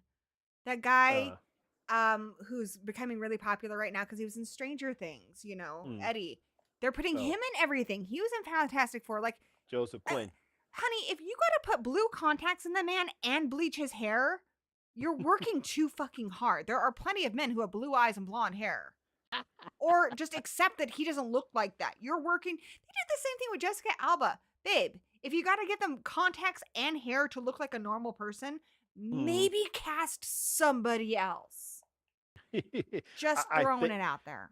I think the problem with that is because of the success Barbie had, and how Hollywood is. Once you get a bankable star, oh, we got to have Margot Robbie in it because she can brings in the box office. But that's can be good, but it also can be a curse. It's also You know. bad because when you watch it, I've seen Mm, Margot Robbie in enough things that you're going to think of Barbie or you're going to just think of Margot Robbie because you've seen her in fucking everything. mm, Whereas something a lot of horror movies especially used to do, is they would cast mm, unknown actors and a lot of people would get discovered in horror and mm, you're more immersed in the film because you believe them as a real person. You're not seeing the celebrity. mm. And There are I certain think the celebrities where that's all I can see. Dwayne Johnson is always just Dwayne Johnson. He is never the character. Yeah, I think the reason why Patrick Wilson is such a good actor because you would not think when he starred in Aquaman, I thought he was very good because you never knew that he could actually play a good villain because he was so great in The Conjuring, and then when he got cast as Orin in the Aquaman, and he did a pretty good job as being the bad guy. Hmm. And that's the other thing too. They're getting a lot of the same roles. So there are people who, I mean, I want people to work. Hmm. I don't need them in 5 movies a year. So like you mentioned Sinners, Michael B. Jordan, he has played a lot of different roles because you mentioned Aquaman. So I was thinking of that, but also Sinners. Those are very different roles. He's doing Hmm. different things. He's showing us that. And so I don't see, aside from the Looney Tunes movie, where Hmm. they called him out by name. I don't see Michael B. Jordan. I see the character. You mentioned Patrick Wilson.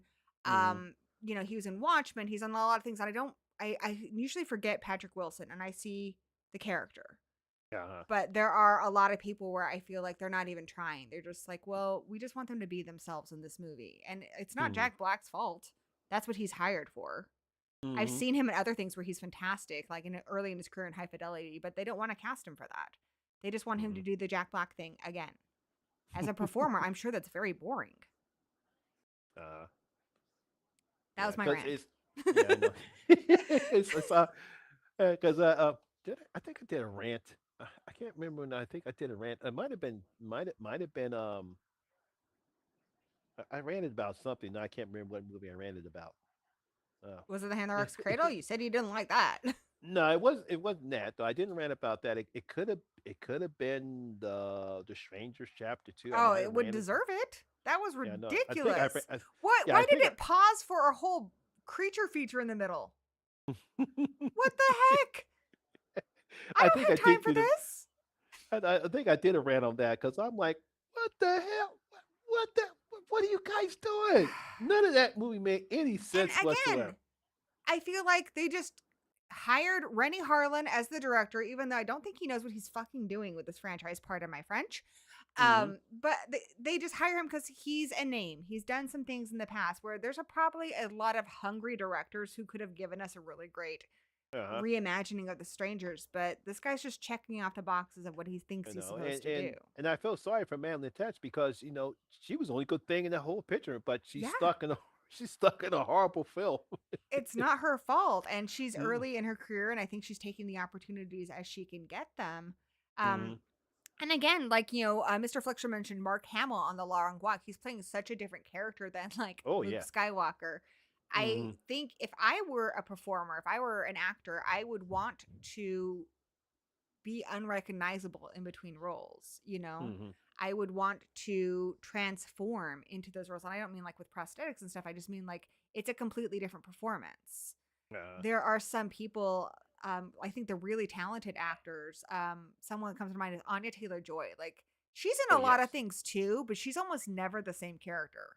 Oh no. She is just, you forget she's just so good. I know. Yeah. She's so different as opposed to the witch, and what was that? The Queen's Gambit, The Queen's Split, Gambit, The Split. Menu, Uh-huh. like it's just completely different women. And then you're Mm-hmm. just like, wow, now that is a star. Mm-hmm. That's somebody who's really good.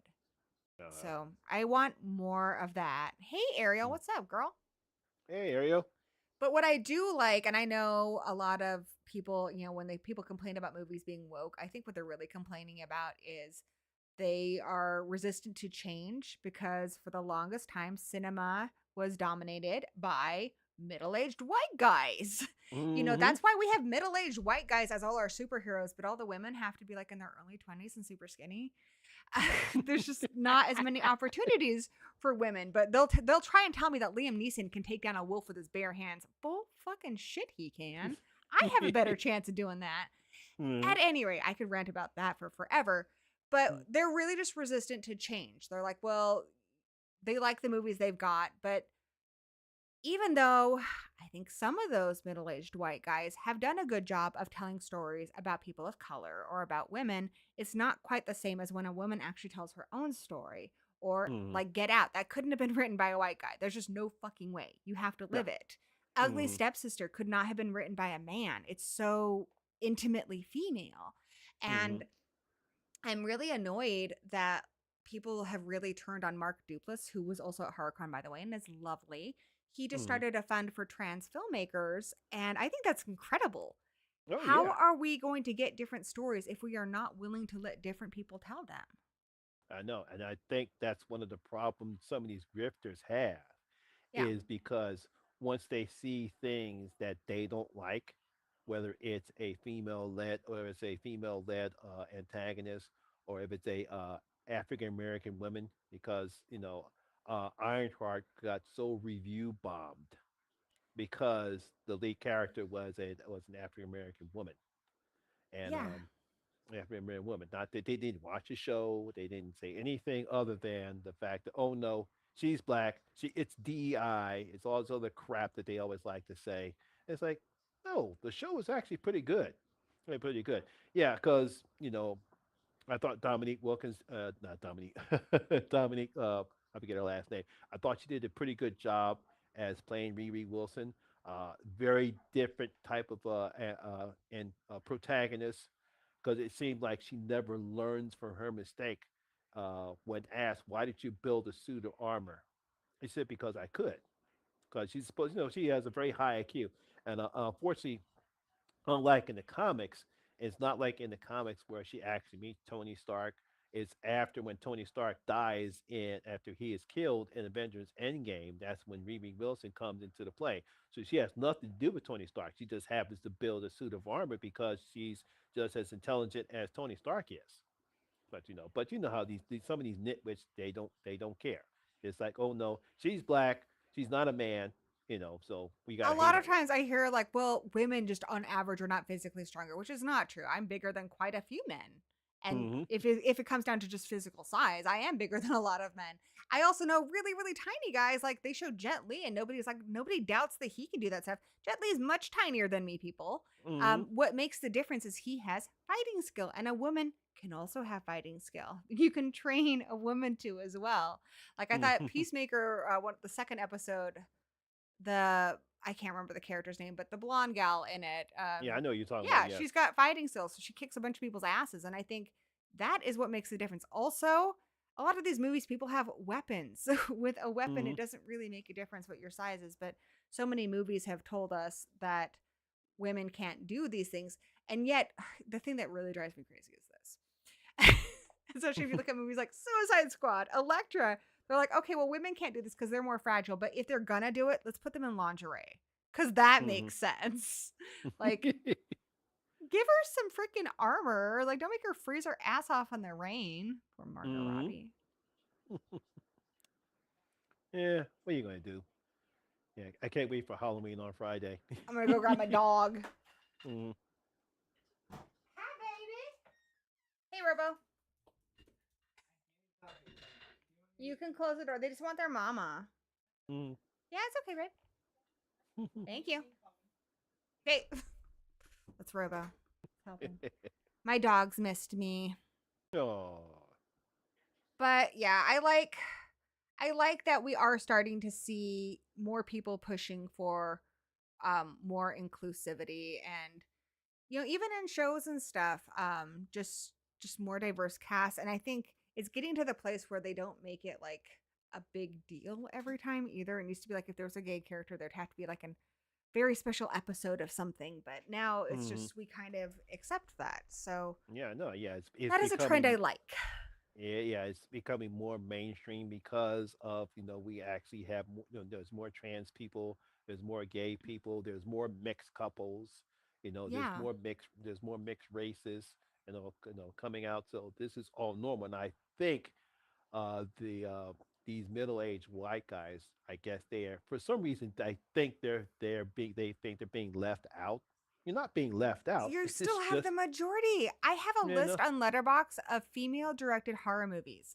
Hmm. And I'm not going to say I have every single one on there, but the fact that I can make a list of them just goes to show how few there are. Yeah, no, I yeah. couldn't do that for, white male directed horror movies. It Uh, would be you know, very hard to do because that's yeah, like all movies. I know. You And are that's still the one of the. majority, guys. You're not. Somebody asked Jordan Peele that. um, Mm, they're like, well, why don't you make any movies about white people? And Jordan Peele is half white. His mother's white. yeah, He's yeah, married no. to a white woman. Mm, He has nothing against white people, but he's like, dude, there's already a ton of people telling those stories. I'm trying to tell mm, stories that are not getting told. And here's the other thing I hear on my list of female directed movies a lot. A lot of people are like, well, these movies are all shit. And that's not true.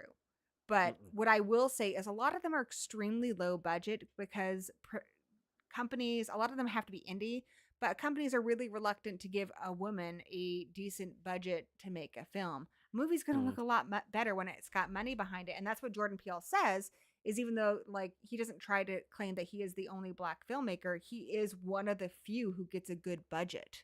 And Oh he's yes. using that wisely. He knows Mm, he is in a really good position to tell awesome stories and to also produce awesome stories. And yeah, he's using it to support those who haven't had much of a voice. mm. I know, yeah, because he and Ryan Coogler, especially Ryan Coogler, I think they're one of the few black directors who have actually enjoyed much success, and they can actually give an opportunity to do the stories that they want and also get the type of budget they want because movie studios actually trust them, which is very rare. You would actually see for an African American man, or like see, even a female director. It's like this one of the questions that I ask in my Women in the Horror series. Who can actually, when it comes to like essay or sexual, essay films like that or rape revenge films, who do you think can actually write and direct that, a man or a woman? You know, and a woman, and I think we've seen good ones directed by men, but if you want to see it done differently, mm-hmm. have a woman tell the story. I think when Revenge came out, people took notice and were like, this is a little different than what we've seen before because it was one of the first big ones that a woman did. Yes. Just Mm-hmm. because somebody can do a good job, it's just harder. They always say instead of trying to tell somebody else's story, give them the microphone. Mm-hmm. If you're going to tell a story about women being abused, maybe let a woman tell it. I think Mm-hmm. she's going to probably do a better job. I Oh really yes. want to comment on something in the chat. I really hated that Strange Darling got such a good reception. That movie made me so angry. Mm-hmm. Not a single fucking woman was involved in the making of that movie. Not No. one. So, did you Mm. see that movie? Yeah, I saw Strange Darling. I really hated this movie. It had some Mm-hmm. good performances in it, which is what I will give it praise for. I think the gal who played the electric woman did a very good job. But Yeah, this movie, It's yeah, it's really Willa. built on the premise of we can't trust women who say that they have been violated Mm-hmm. because they could actually be trying to manipulate us. It's a very much, you can tell it's written by a guy. Mm-hmm. And on top of that, did you guys pay attention to who distributed that movie when you were all praising it for how wonderful it was and how indie it was? Mm-hmm. It's distributed by the Weinstein Company. It's one of the only movies Oof. that have come out by their company in a long time. And I saw Mm-hmm. so many people praising it for how bold and indie it was. It's a Weinstein movie, guys. Come on. Wake up. I actually didn't know that. I didn't know what that was came out by the Yes. Weinstein. Yeah. And it Man. really Ugh. grossed me out. Ugh. I felt like it was a coordinated move to try to turn the kind of like turn the tables on the Me Too movement. It was an anti Me Too movie.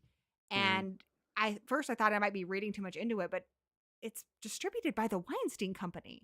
That Mm-hmm. can't be a mistake. Yeah. I Yeah. I'm think there could thinking. have been hope for, again, great performances. I love the performers in it. I just don't think the Mm-hmm. writing, I think the writing's really manipulative. And I think the film is really manipulative. Mm-hmm. Yeah. I As a didn't know it was. woman, I was offended. Yeah. I did not know that film was distributed by them. I don't Yeah. think they should be allowed to distribute anything, but Yeah. I certainly know. not those I kind of thought after films. that the company folded. That's what was really weird about it because they haven't done much of anything and then they come out and do that. So they Yeah. I didn't know. they distributed it. So they're not like Mm-hmm. the original. I think it started as an indie movie, but yeah, Mm-hmm. they were the distributing company of it. Yes. So it's just like that's a dodgy situation anyway. I think if you're going to do something like that that's really controversial, you should be hiring a female director and you should be hiring a female writer to make sure it's done correctly. But Mm-hmm. definitely when you're looking for someone to distribute it, don't accept the Weinstein's offer. No. Like No. You can't. that's No. basically, that's money built on other people's suffering. Mm-hmm. Nobody should be accepting that money for anything, but definitely not for your movie that deals with women essentially claiming to be abused and violated. So, I don't know. I really didn't like it, but unpopular opinion Mm-hmm. because everyone else seemed to like it. Like even a lot of my female friends, but I don't Mm-hmm. know. Yeah. That's another rant. I'm full of rants today. What is with me? Ranting's good. Get it it's out your it's system. healthy. You feel So better. I guess I could tell you some positive, happy things to shift a little bit. So I went to HorrorCon. Uh-huh. Um, did I tell you I met Dom Mancini? Oh no, you didn't tell me that. No. Yes, and Ooh. he was so amazing, Monty. Jen's gonna be jealous of you. You I know how much she loves know. Don. Well, you know how much I adore Chucky. I Uh-huh. adore Chucky. That's my boy. And so I told him what I've said on this show a lot that I feel like as a creator, as much as we love Michael and we love Freddie, they're creators handled them for like a movie, and then they're like, yeah, I'm gonna drop off this kid at the firehouse because I'm done with this. I want to do something else. Whereas Don Mancini, he watched that kid grow up. He saw him Mhm. get married. He's carried him through everything. And I just think it's so amazing that he takes big risks. And even when he gets maybe negative feedback, instead of just accepting failure, he just gets back out there and he tries again. Like he is a Mhm. true artist. So I told him that, and he was just like, "That's really cool." And he's like, "I might use that." And he was just really, really sweet, and I really loved him. Like it was a really cool moment. I saw Felissa Rose again. I have met her in the past. I told you that, Mhm. and she's gonna let me draw her as a dong. She was pretty cool. Who else did I meet? Jamie Kennedy. I've heard mixed Ooh. things about him, but he was a total sweetheart. I Mm. talked to him. He said Danny and I have good vibes, so that's cool.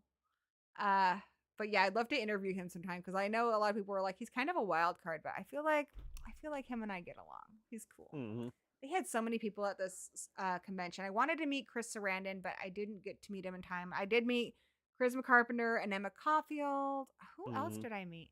I met the creator of Monster High. That guy was Ooh. super sweet.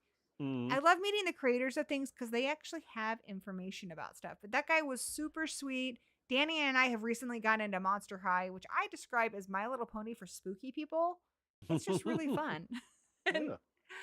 I also met the voice of the good guy doll. He's also in, remember that old animated The Halloween Tree from I think the Oh, okay.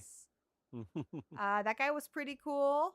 And Strange and Unusual Book Club, we love the Halloween Tree. So, and then we met Alyssa Sutherland from Evil Dead Rise, Oh, and okay. Oh, Danny wow. was cosplayed as her, so that was neat. You know what she told me though, which was really Yeah. interesting. It also kind of comments on something Mr. Flixer said earlier. She was talking just about how it's been very hard for her to get roles as she's gotten older. One, she's very Mm. tall and she was a model, but a lot of people wouldn't. She couldn't get a role as a lawyer because they were like, "Well, you're a model, therefore you're not smart enough to play a Ugh. lawyer." Like, okay. Whatever. But she also said it's not her voice in Evil Dead Rise. She said they took her voice and they mixed it in with a whole bunch of other stuff, but it's not really her voice, which I thought was kind of weird. Mhm. But yeah, she Mm. sounds completely different because she's like Australian. Yeah, no, yeah. He's Australian. Yeah. So I figured that her voice was changed because I knew she was Australian. So I said, wait a minute, she's not talking. I said, oh, they had to do something with her voice. Yeah. Yeah, so she sounds a lot different. She's crazy tall too. Like Mm. you wouldn't guess it. But yeah, the coolest thing was I got to interview the ladies from Buffy, so that was really cool with my friend Jason. So that was neat. It was really fun. Yeah. And Well, I'm then, glad you. I'm oh, glad sorry. you enjoyed yourself. Next year for Crypticon, I already know we're getting David Howard Thornton, so that'll be neat. Ooh. Art the Mm-hmm. Clown. So that's pretty cool. Mm. Who's the coolest people, or who are the coolest people you have met? Like horror celebrities. Not horror celebrities, but mainly I actually met Charles Barkley. Very funny story. So What? yeah, me and my friends we're at McDonald's, and guess who comes to the store? Charles Barkley comes into McDonald's. He says hi everybody. Nice, very nice. Somebody asked him, Charles, what the hell you doing at McDonald's? And he looked at me. It's like, I'm hungry just like y'all guys to come get something to eat. We cracked up laughing. What? That's I crazy. actually met by accident. A funny story. I met me and Kelly are at Denny's, and I'm thinking, is that Randy Savage? You met Randy Eh, Savage? Yeah, and so I go into the bathroom because I had to use the bathroom, and I come out and I said, Randy Savage. Now I don't shout, but he knows I recognize him, Freaking and he Macho said, Man? and he said, "Yeah, it's me." And we both crack up laughing because we were the only two in the bathroom. He shook my hand. I said, "Well, it's nice meeting you. I You met him really in the enjoy you." bathroom. Did he sound like Macho Man? No, he didn't sound I like no. didn't think so. He sounded like Randy Poffo, not Randy Savage. So, he said he was just here. I didn't recognize the other two wrestlers he was with. He said he was just scared to come to eat. But he said, but he glad he didn't. I didn't, react all crazy like that. And I said, I met celebrities before. So, but I said it was an honor to meet him, and I wished him well. And then he went on about his business. And by the time I got out of the bathroom, and they had already left, and I told Kelly, he said, was that Randy Savage? I said, yeah, that was him. That's crazy. Mm, Yeah. I've met most of the people I've met have been at like horror cons and stuff. I've met Joe Bob Briggs quite a few times, and I went to Oregon to this really Mhm. cool like retro video store called Movie Madness, and he signed Mhm. one of my books by him. So that was cool. He's probably my favorite person that I've met, just because he really cares so much about his fans and like he remembers us. So that's really Mhm. neat. Yeah, that's good. Then at the I think Kelly and I were going somewhere, and at the time I didn't recognize him, but we actually ran into darn it, why is his name escaped me? One of the problems being getting old. His name escapes me. Darn it. And What's I he just do? saw Or um current WWE champion. Danny would know. Oh, oh, darn it. It'll come to me. He about to be one of my favorite all time. Darn it. Why his name escapes me? John Cena. No, not John Cena. I don't know who is the current WWE champion. What's his Dan gimmick? probably know. Oh, darn it. Oh, I've met Roger L. Jackson too. He was really fun, really cool guy. I Uh, have also met David Arquette. He was really sweet too. Most mhm. people I've met have been at horror cons. I'm trying to think if I met tons of roller derby girls. I don't know if like anybody in this crowd would know who any of them are, but I've met like Betty Ford. I've hung out with Betty Ford Galaxy and Reanimator, who are two of my favorite roller derby girls. Mhm. I played roller derby for like 5 years. Uh, Trying to think if I've met anybody like just out and about. I don't think I have. Well, they did film Surviving the Game in my town. mhm. So Oh, I didn't get to meet anyone from that, but I know Danny met Gary Busey. So okay. you're trying to figure Danny, who's the current WWE Oh, champion? Cody Rhodes. Cody Rhodes. Cody Cody Rhodes. Rhodes. Okay, Yeah. yes, I know I who don't know that why is. that name escapes me. He was How'd you at the meet him? air. He was at the airport, but I did not recognize him until later on, so I didn't get a chance to say hi. He was in the airport. It was right. It was way before he became popular, but he still had the Uh blonde huh. hair. He had the blonde hair. He was on his way to somewhere. I know Kelly and I were at the airport. We were going somewhere, and but we saw him, but I didn't recognize him until it was already too late. He had walked by, and then we realized it was Cody Rhodes. That's crazy. I met Danhausen last year at HorrorCon does a pretty good job of getting wrestlers. So guess who was? I don't know this guy because I'm not as familiar with wrestling as Danny is. Danny was not as impressed as I was, but I was going uh, to one of my friends is her job is to work for that company as a handler.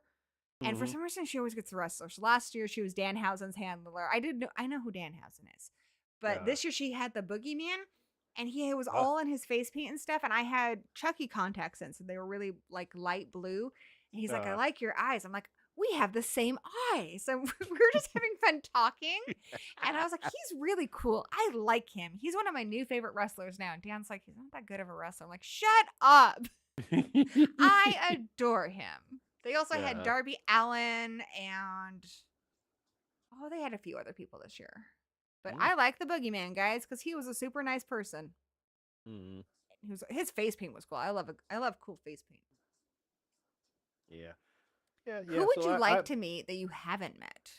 That's alive. um, I mean, obviously, of course, I would love to meet Ric Flair.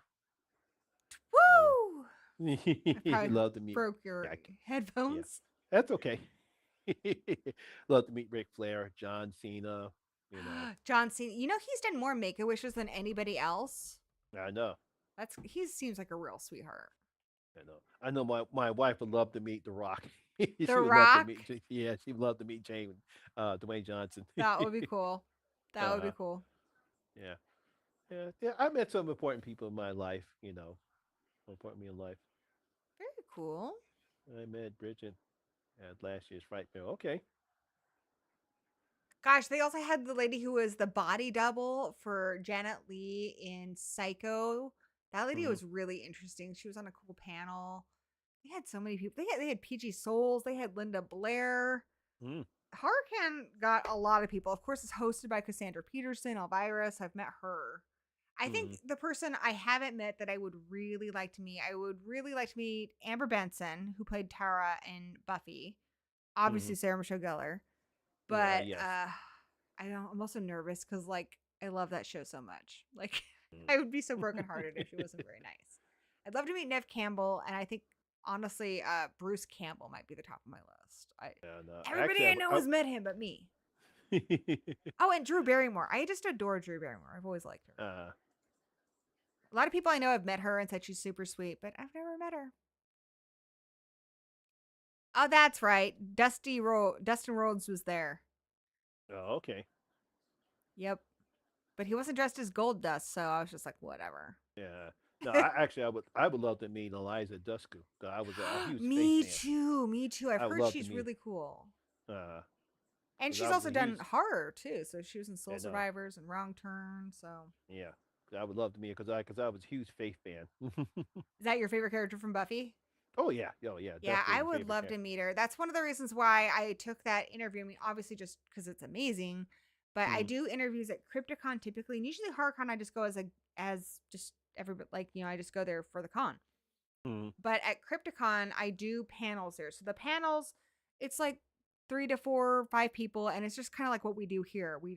mm, We pitch topics, and so like I do one on like the evolution of the final girl or like the history of the slasher movie, or sometimes mm. we just do random ones. I know there was one where it was like a fight night one. You see who would win. We've done so many crazy ones. But they also have the celebrity interviews, and I started doing those. I interviewed Alex Vincent and a couple other people from Chucky, Mm, and I interviewed Joe Bob Briggs with Danny. But you kind of have to work your way up. And so, like the Buffy one, I mean, one, I'm just a massive Buffy fan, but we have a lot of people at Crypticon who are.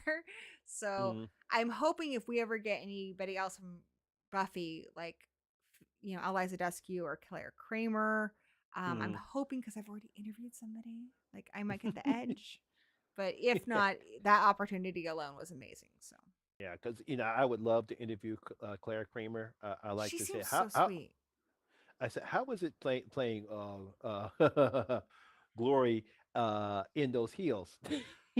Yeah, but see, the thing is with her, as opposed to like the Jurassic World movie, Mm, like she's a hell god, so I feel like that's just part of mm, her power.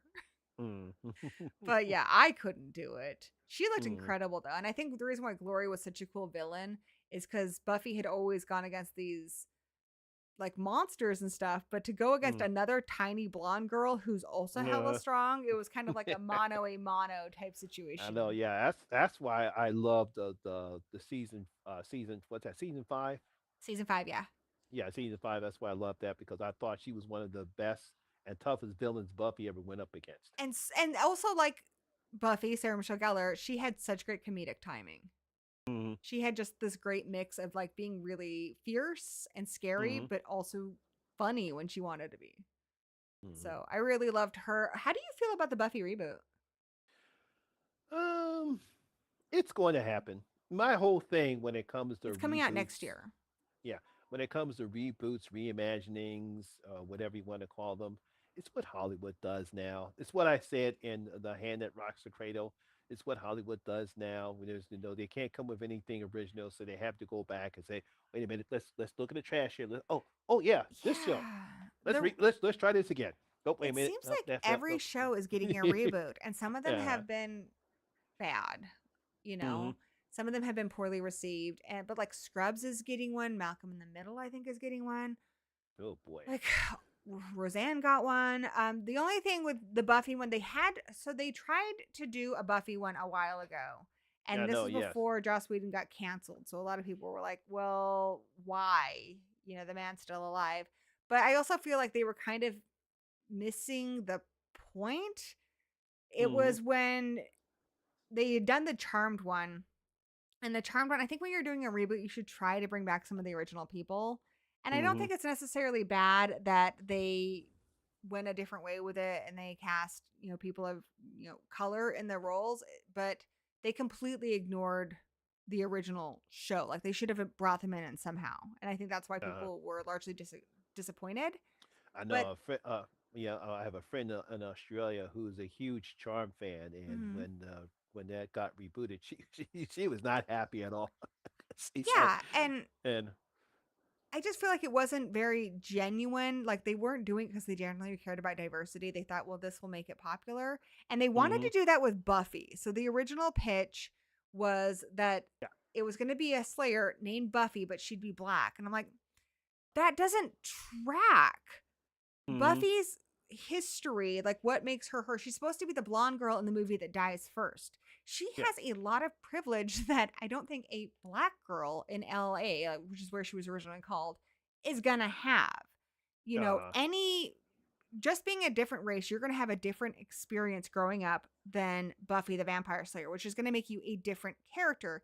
It also doesn't make sense because in the timeline, mm, the way the show ended, every girl who had the potential to be a slayer became a slayer. So why not just give us a different character?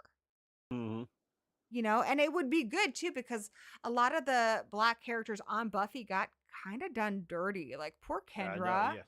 Yeah, I know. Ken. Yeah, she got done dirty. So why not give us a new character? And my push that I would have liked to see, and I'm sad it's not going to get it. Did you hear about the Slayers audiobook? No, I didn't hear about that. No. So that was an original story with alternate versions of the characters from different dimensions. So like the Slayer they get is actually Cordelia from a different dimension, but the Slayer Mm, in our dimension is Andrina. I can't remember her name, but she is a black teenager. And what I love mm, about her, like she's basically us because she knows about Buffy and the Slayers because they live in a world where there's tons of Slayers. And mm, so she's super stoked when she becomes a Slayer because she was already a fan. mm, So it's like kind of almost like Gwenpool or somebody who's a fan who gets to become the thing. And she uh-huh. was a fantastic black character. Like instead of trying to change Buffy, just Mm-hmm. bring this character in or create another new character. So, but they finally got rid of that. And I think it's just because they got bad reception overall because they were going about it for the wrong reasons, just because it Yeah, was popular.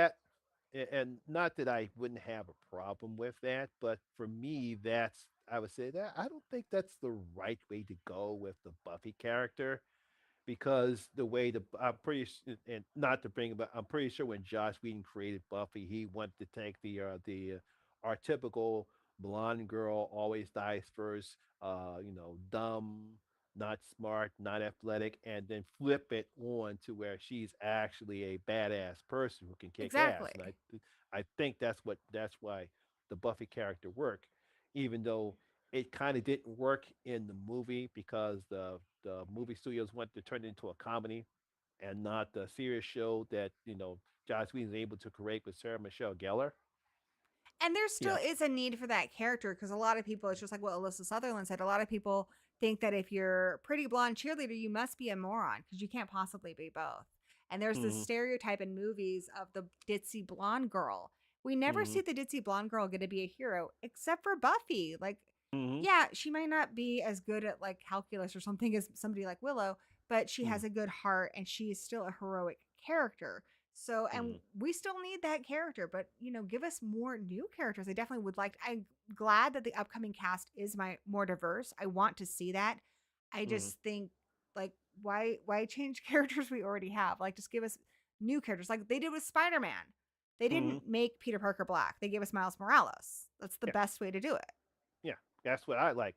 Even though a lot, it is when the grifters start coming up and saying, "Oh no," I said, "No, Miles Morales is not Peter Parker. Miles Morales is his own character. He just has the same Exactly. powers as Peter Parker. But no, he's he's not white. He's Latino. He's a DEI. We don't like him." It's like you didn't read any of the characters. You didn't read the whole thing. He's his own character. It's like that's why I'm so glad that when they did that, they didn't call him the new Peter Parker. They just actually gave him his own name, his own character in the Ultimate Universe, and that's why I really enjoy it. So you can still make Buffy a white blonde girl, but you can also still have a diverse cast. You can know if you She want to doesn't have have, to be the main character. you don't have to be the main character. You can make her somebody else the main character, but you still have Buffy. Because I think Sarah Michelle Gellar said that she wouldn't mind starring in the film, and starring in the TV She's show. on the show and they have the Yeah, cast released and it is a good diverse cast.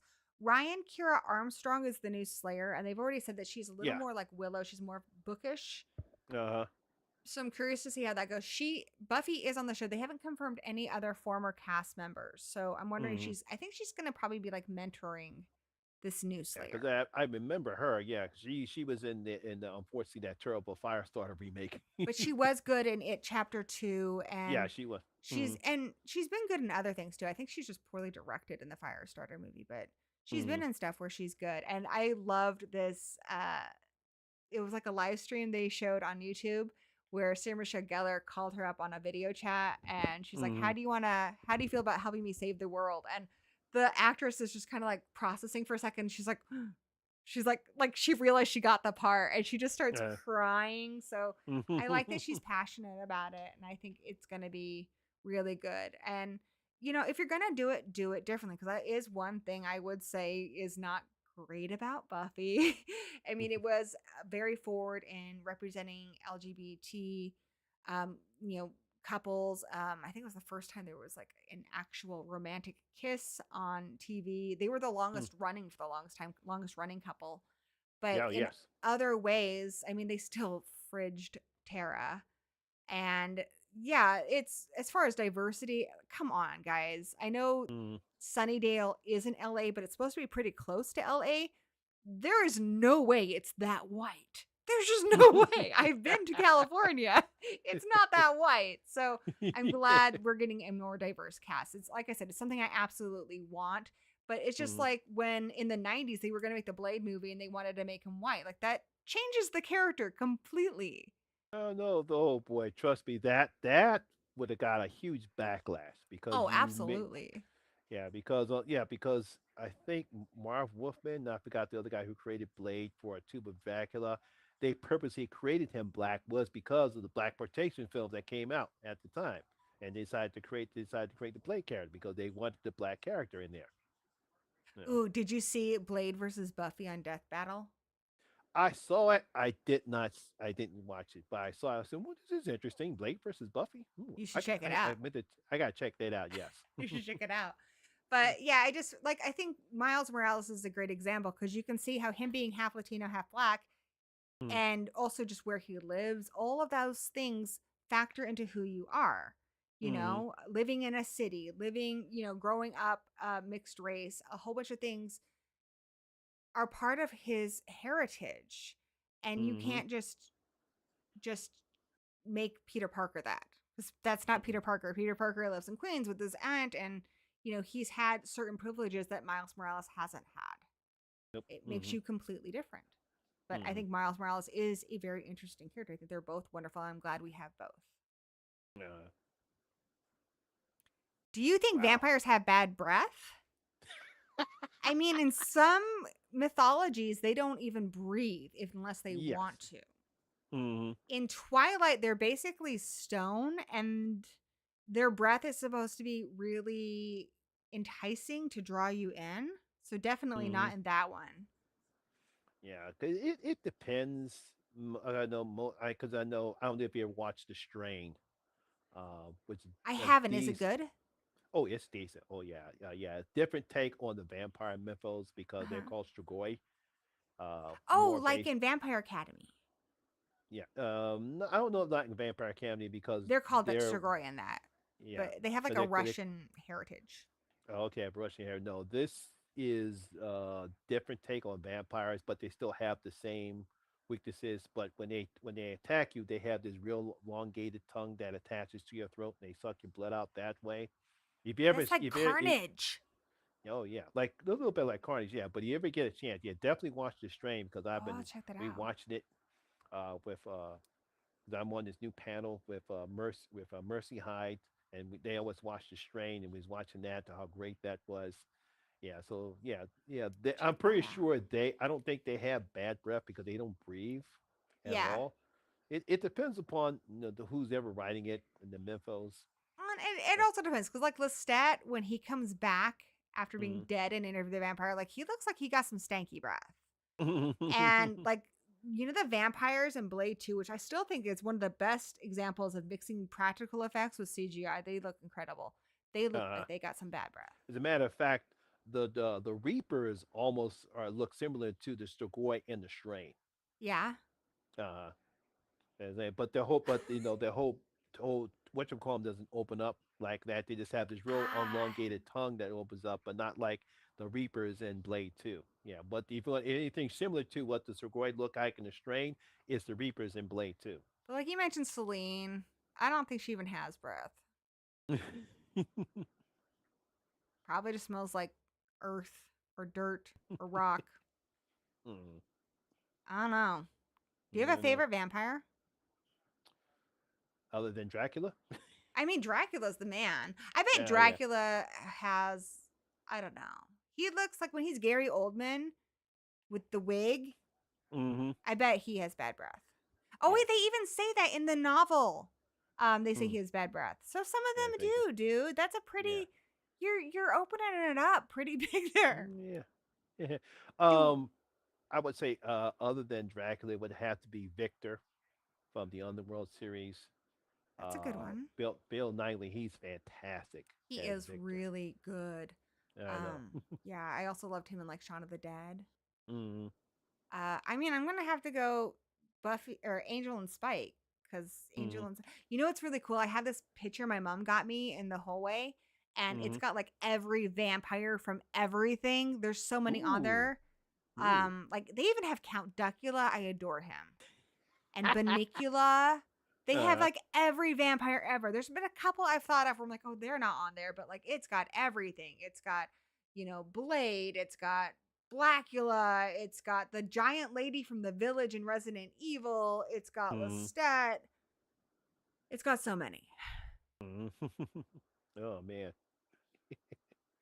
But yeah, I'm not Well, sure about the reboots. I think some of them are good. Some of them are, I don't know. I haven't watched like the Interview the Vampire reboot, but a lot of people really like that one.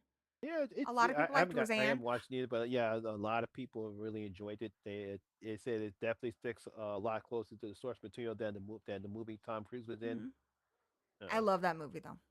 mm, I liked the King of the Hill and the Beavis and Butthead returns, but they were also by the same creators. That makes a big mm, difference too. yes, yes. And a lot of these, they are their original creators. So Mm, lots to talk about. All right, I'm going to give you one last question and then I think we're going to sign off for the night because I have okay. talked your ear off for 2 hours and you're 3 hours ahead of me. But thank Yeah, you. I've no, had so much fun. I Uh, know. Mr. Flixer wants to know, does a werewolf leave pet dander? That depends on what shampoo he uses. That was honestly the best way to answer that question because I'm a little stumped. I don't know. But if anyone knows, it's the Horror Miser Monty. So, Yeah, Monty, yeah. before I let you go, can you remind everybody like what you're working on, what they can expect on your channel, and where they can find you? Um, I'm trying to see because there's this horror movie called Traumatica that I think is pretty good. I'm trying to watch that, but right now it's just very boring. I really haven't seen it. But like I said, I have my reviews of The Hand That Rocks the Cradle, Witchboard. Running Man looks more like the Running Man looks more That like the looks book. good. That looks more like the book than Arnold Schwarzenegger's movie. And it's Edgar Wright. Yeah, I know. Yeah. Oh yeah. Sorry to distract you. Re my recap first episode of It. Welcome to Deering is up on the channel right Oh, how now, is so you can that? check that. That's good. Very. It's still the same people that did the movies Annie Machete. Hmm. So it's decent. Just beware. It's very gory and very bloody. Yeah, Gory is my first name. Yeah, So no we no love that. pun intended. And yeah, yeah, be prepared to be shocked at the final part of that episode. Oh, now I'm excited. I was worried it'd be a little toned down. Oh no, no, And when's no! your I was podcast coming out? Oh, sorry. wait. It depends. Seeing how fast I can get that set up. Probably see because I have to do some test runs. Some of the other videos that I've done, I'll see if I can turn them into podcasts so I can see if work out any kinks. This is the first time trying to do a podcast, so I'm trying to anyone do has that too. suggestions, let me know. Let me know. So because it's something a little different, I'm just trying to do something else, trying to get my as they call engage a little bit more on social media. You're So great at engaging on social media, I think. I know, yeah, I know. Just trying to just engage a little bit more, especially because since everyone loves my women in horror series, so I said let me just go on ahead and create a podcast so that's so I can get that out so that people can actually hear it and see it and just enjoy it. Yeah, I think that's incredible. It's a really good idea. I've Hmm. been trying to do the same thing with Strange and Unusual Book Club because we've had that for 3 years. We just started a podcast. We only have one episode up. The next one will be up Hmm. tomorrow. So we did Mhm. the running, or not the running man. We did the long walk, the book, and then the next one's the book versus movie, and then in 2 weeks, I think on the 4th, we're gonna have the Midnight Library, and then 2 weeks after that, The Exorcist. And Ooh. there is a link in the chat. Thank you, Robo Muffin, my brand new moderator, who's lovely, for the Horror Miser Monty G's channel. So do check him out. Like, guys, I don't know how he does it. I don't know how he does it. He is super attentive to all of his friends in the horror community. He's obviously doing great in his personal life, Mhm. and he still puts out videos on all the new releases. He will let you know. He's also on Letterbox and Instagram and all Mhm. the social medias. And also, do not forget, cannot forget my obviously some of my great friends on YouTube, Sean Patrick Urshan from the Horror Corner, Yes. Jen's Reviews from the Grave, my animated girlfriend Triv from Trivia Theater, my Irish friend Marty from the Trash Picture Show, all of us from the Horror Hangout live stream.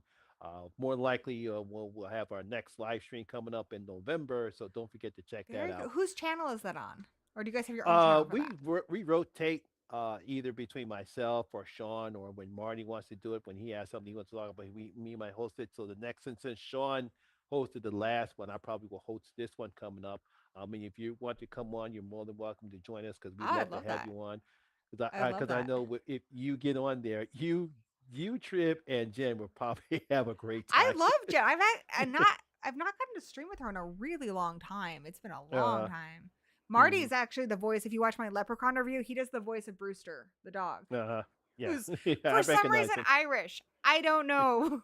Oh, because it was Leprechaun. That's right. And I thought, Yeah. let's just go to the source. Let's have an actual Irish person do it instead of me doing a bad one. uh, As somebody who moved here from England and has heard many bad English accents, I was like, no, no, we're just gonna get an actual Irish person to do this. Yeah, so we would definitely love to have you on so that way you could have a great time, What with day the is that? I don't know. We haven't picked our next live stream. More likely it's probably going to be on a Tuesday, but I'll have to let you know, when we get that set up, let you know what date and time, and if you want to Oh, well, come on, I'm I'll subscribed see. to all those channels, so I'll just Yeah. keep an eye out and just message me when you have more information. Hmm. Absolutely, that would be super fun. I always love hanging Yeah. out with you. Do Hmm. hope you will join us again sometime and that you had a good time. Yes, yes. Thank you very much. Definitely got to get you and Dan back on my channel so that way, because I might decide maybe sometime next year I probably might do a little series with horror couples, such as That would be great. There's more of you us and now. Dan, obviously Ken and Ashley from Sledgehammer Harbor, and Rob and Kaylee from the horror couple. Yep, and the Glamour Ghoul and Kevin Mm-hmm. from Creep Country Inn. They just had a baby, so now they have a whole little Ooh, horror family. They're going to be on the oh, show here in a couple weeks, guys. ooh, yes, yeah, So, yes, yes. in like the third week of November, they'll be on the show. So, yeah, there's some Okay. good people. Oh, yes, yes. That'd be super And rad. And mm-hmm. our next live stream on this channel, for those of you who tune in, I'm trying to make Sundays a regular thing. It has not worked out yet. Hopefully, this next one does. But Sunday, I will be live at 6 p.m. with Carnage Candy. Ooh, So Lizzie, we yes. love Lizzie. Lizzie and I We go way love back Lizzie. too. So I'm excited. We're definitely going to be talking about Scream. So Hmm. I love Lizzie. She's fantastic. We're going to have a really good time. And then Yeah, yeah. next, She was great in Women in Horror. Yeah. yeah, yeah, she's super rad. So please join me on Sunday, and I'll have all that set up. And Danny says he would love to. Also, Mr. Flixer says it's been great getting to know you. Thank you Thank guys, you, thank you, thank you, Adam thank and you. Mr. Flixer. You guys gave some really great questions. Hmm. Please come back again and give me more questions, because a lot of those I wouldn't have thought of. And I feel like I don't even know how long we've been friends, Monty, but it's been a long time. It's been a long time, but I it's feel been like I great. learned some stuff about you I didn't know before. So I've had a Oh good yes, time. yes. Hmm. Will you Yes. sign us out, my friend, the way you do? Once again, my name is Lamont Smith, better known as the Horror Miser Monty G, and always remember horror rules. See you Sunday. Yeah. Oh. beware of the miser because it's Halloween. Beware of the miser. That's right. He This is our might show last up. episode before Halloween. I hope you guys all have an amazing Halloween, and I Yes. will see you on Sunday. And until we meet again, blessed Peace. be.